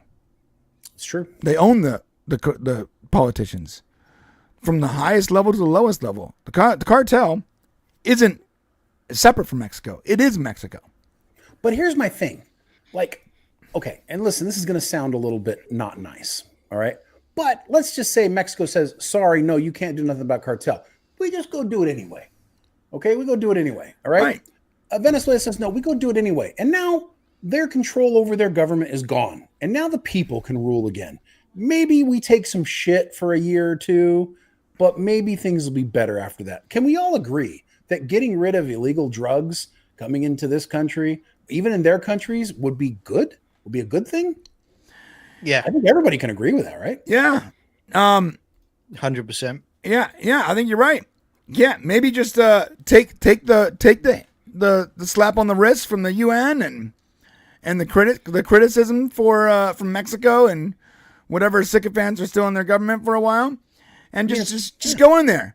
Just go in there. Send some black ops dudes. Send a bunch. Send like a couple thousand black ops to like 15 different places, and just cut all the heads off the snake in the same night, in like the same hour. You know what? Let's really do this with style and time it down to the minute across time zones. Sure. Yeah. Let's just show the world that we're done playing with these sons of people. These people. Yeah. Dang it! I almost cursed. And then for 20 years it'll be cool, and then when it starts coming back again because they think they're safe and they can get away with it, just do it again. Right. You know, and then that will stop it. I mean, that's I don't know if it's right. Maybe that's the answer. If that happens, can you please put like a Rambo quote out as a statement, like "They drew first blood," something like that? All right, just a press release. I mean, bro, like you guys think people don't realize how bad the cartel is. I think some people do, but I think a lot of people online, they don't realize they're so disconnected from the cartel. We live in Southern California. We have friends that used to live in Mexico. I have family that used to live in Mexico. I have family that has family that still lives in places like Juarez. The cartel, guys, they are the definition of villains. There's nothing honorable about the cartel. They are evil, evil people, and they run and they own. Everything about them is pure power. It's basically Saddam Hussein and his group running Mexico, and obviously there's lots of different pieces of it. It's not like one major guy, but they really run a lot of these smaller cities. They run them. You can't even drive into certain places unless you know someone that lives there without probably getting hurt, or at the very least stripped and stolen from. This is not a good organization. I've seen liberals out there trying to defend the cartel like, Trump doesn't know who he's messing with. The cartel is huge. If you really don't understand the difference between the cartel's abilities and the United States military, you're brain dead. Because we don't have to deal with them. We don't have to make plans with them. We don't have to be diplomatic with them. It's a terrorist organization, and we should get rid of them. But I do not think we should be blowing up ships in the middle of the Atlantic, though, or the Caribbean. Yeah, and there's one point here that Annoying Critic put. Good name, Annoying Critic, because critics are annoying. In war, you're supposed to take prisoners when you can, otherwise it's a war crime. Yes, if they give up, you're obligated. So if they surrender, you're obligated to take them prisoner. I don't know what's happening. I mean, hopefully they're getting them on a bullhorn and say, stop your ship, or, it's the United States government, and they don't, and they kill them. I don't know. So I guess it all depends on the situation, but it would be better if they did not, just randomly kill people. Yeah, I don't like the whole, as cool as that shot is of the missile, it's just like looks like a shotgun shell of missiles. Sure. As cool as that is, I don't think it's a good idea. I don't like that we're just like blowing up boats. Like, what if they get it wrong? I don't like that whatsoever. And I'm sure there's more to it than just like, oh, look, there's a ship blown up. I think there's more to it than that. There's probably like paperwork and radar or whatever. You got You don't just randomly blow up a ship. Right. I was in the Navy, guys. Yeah, You don't just blow up a ship not without like- knowing what's going on. That wasn't like a family going on a vacation, okay? But I still think that what you're doing is you're trying to deter these evil people, and they're just going to find another way anyways. So maybe we need to cut the head off the snake. I think blowing up the ships is the same as like taking Tylenol because you have a fever. You're not fighting the actual disease. You're just fighting the symptom of a disease. So if you want to fight the actual disease and make sure you don't come down with the flu again, you got to go after the cartels. You got to go after the root, the cause, the root of the problem. And that's the cartels. Stop blowing up little ships going into San Diego or whatever, and just handle the cartels once and for all. We've been at a war with drugs since I was born. And I don't understand why the biggest, most powerful military force that's ever existed in the history of mankind can't deal with this problem.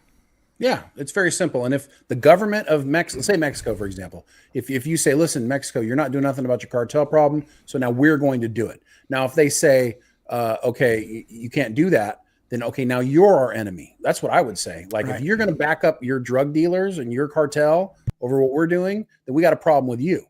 Right. So, I mean, it's just very basic. We got to keep our people from being killed. Listen, granted, the bigger part of the problem is coming from China, which we can't do nothing about. Oh, yeah. China Well, wants to destroy us. Dude, the China, they're also creating drugs in Mexico. Like, yes, I know that there's Chinese factories. Yeah. Yeah, they are. They're providing the stuff to make the stuff fentanyl. Yeah, so it's like the root of ingredients. Really, the root of the problem would be China, but the cartel is way easier to deal with than China. Well, it stops China's ability to infuse. Yeah, I don't know, man. Look, we're just a few guys, a bunch of bros on a podcast on YouTube. We're not trying to solve the world. We're just giving our 2 cents here. We're just trying. Although we did just solve it. I'm just saying. Yeah. That was going to be solved. That was going to be the joke, but you just stepped on it. It's okay. But do we know everything about it now? But I feel like a lot of these decisions, and like what Shane just said, are really not that hard. Like, I think that anyone can get in a room and be like, hey, you know what? Let's kill that cartel guy. Yeah, all right, let's do that. Yeah, let's do it. I think there's a lot of senators. You know what? I wouldn't be surprised whatsoever if the cartel had its hooks into officials here in the United States. 100%. Like, if they didn't have senators that lobbied for their nonsense, wouldn't be surprised for a moment if you're like, yeah, Jeffries actually is a cartel member. It's crazy. But that doesn't mean that the people that aren't owned by them can't make the decisions necessary to deal with this problem. So even though we're just a few guys in a podcast, I want you to think about this, audience. Why isn't this problem been solved yet? Anthony and Mark, 55 years we're on drugs. Why are we still having this problem? Why is it worse now than it was 55 years ago? Well said. Why are they stronger now? Bigger now? Why is it worse? It's true. And listen, we want to know that when someone asks that question, you need to know where it's coming from. You need to know why they have the knowledge and the power and the ability that you should trust what they're saying. Brian, show them the image of the person who just said that they should know they can trust everything you just said right now. Show them. I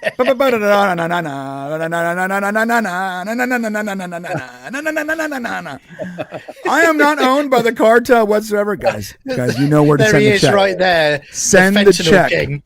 I am the king of fentanyl. To whoever tweeted, posted that, thank you. Release the Kraken. I'm not sure who that is, but thank you for that, bro. Great. Look, here's the deal, guys.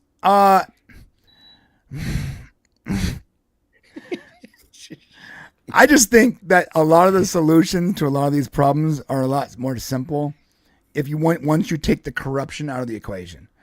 But the problem is, because it's so corrupt, there is no solution that everyone can get behind, because everyone is working for someone. Yeah. All right. Well, except for us. Yeah. We got to go to the members section. You want to lead us out? Say it again. We're going to the members section. You want to lead us out? Yeah. Listen, I was supposed to say this at the very beginning and I failed. It was in my mind to do so. it was to please give this a thumbs up. This show, our video. I'm going to try to do that at the beginning of the show from now on, but I think that'll help us get some stuff.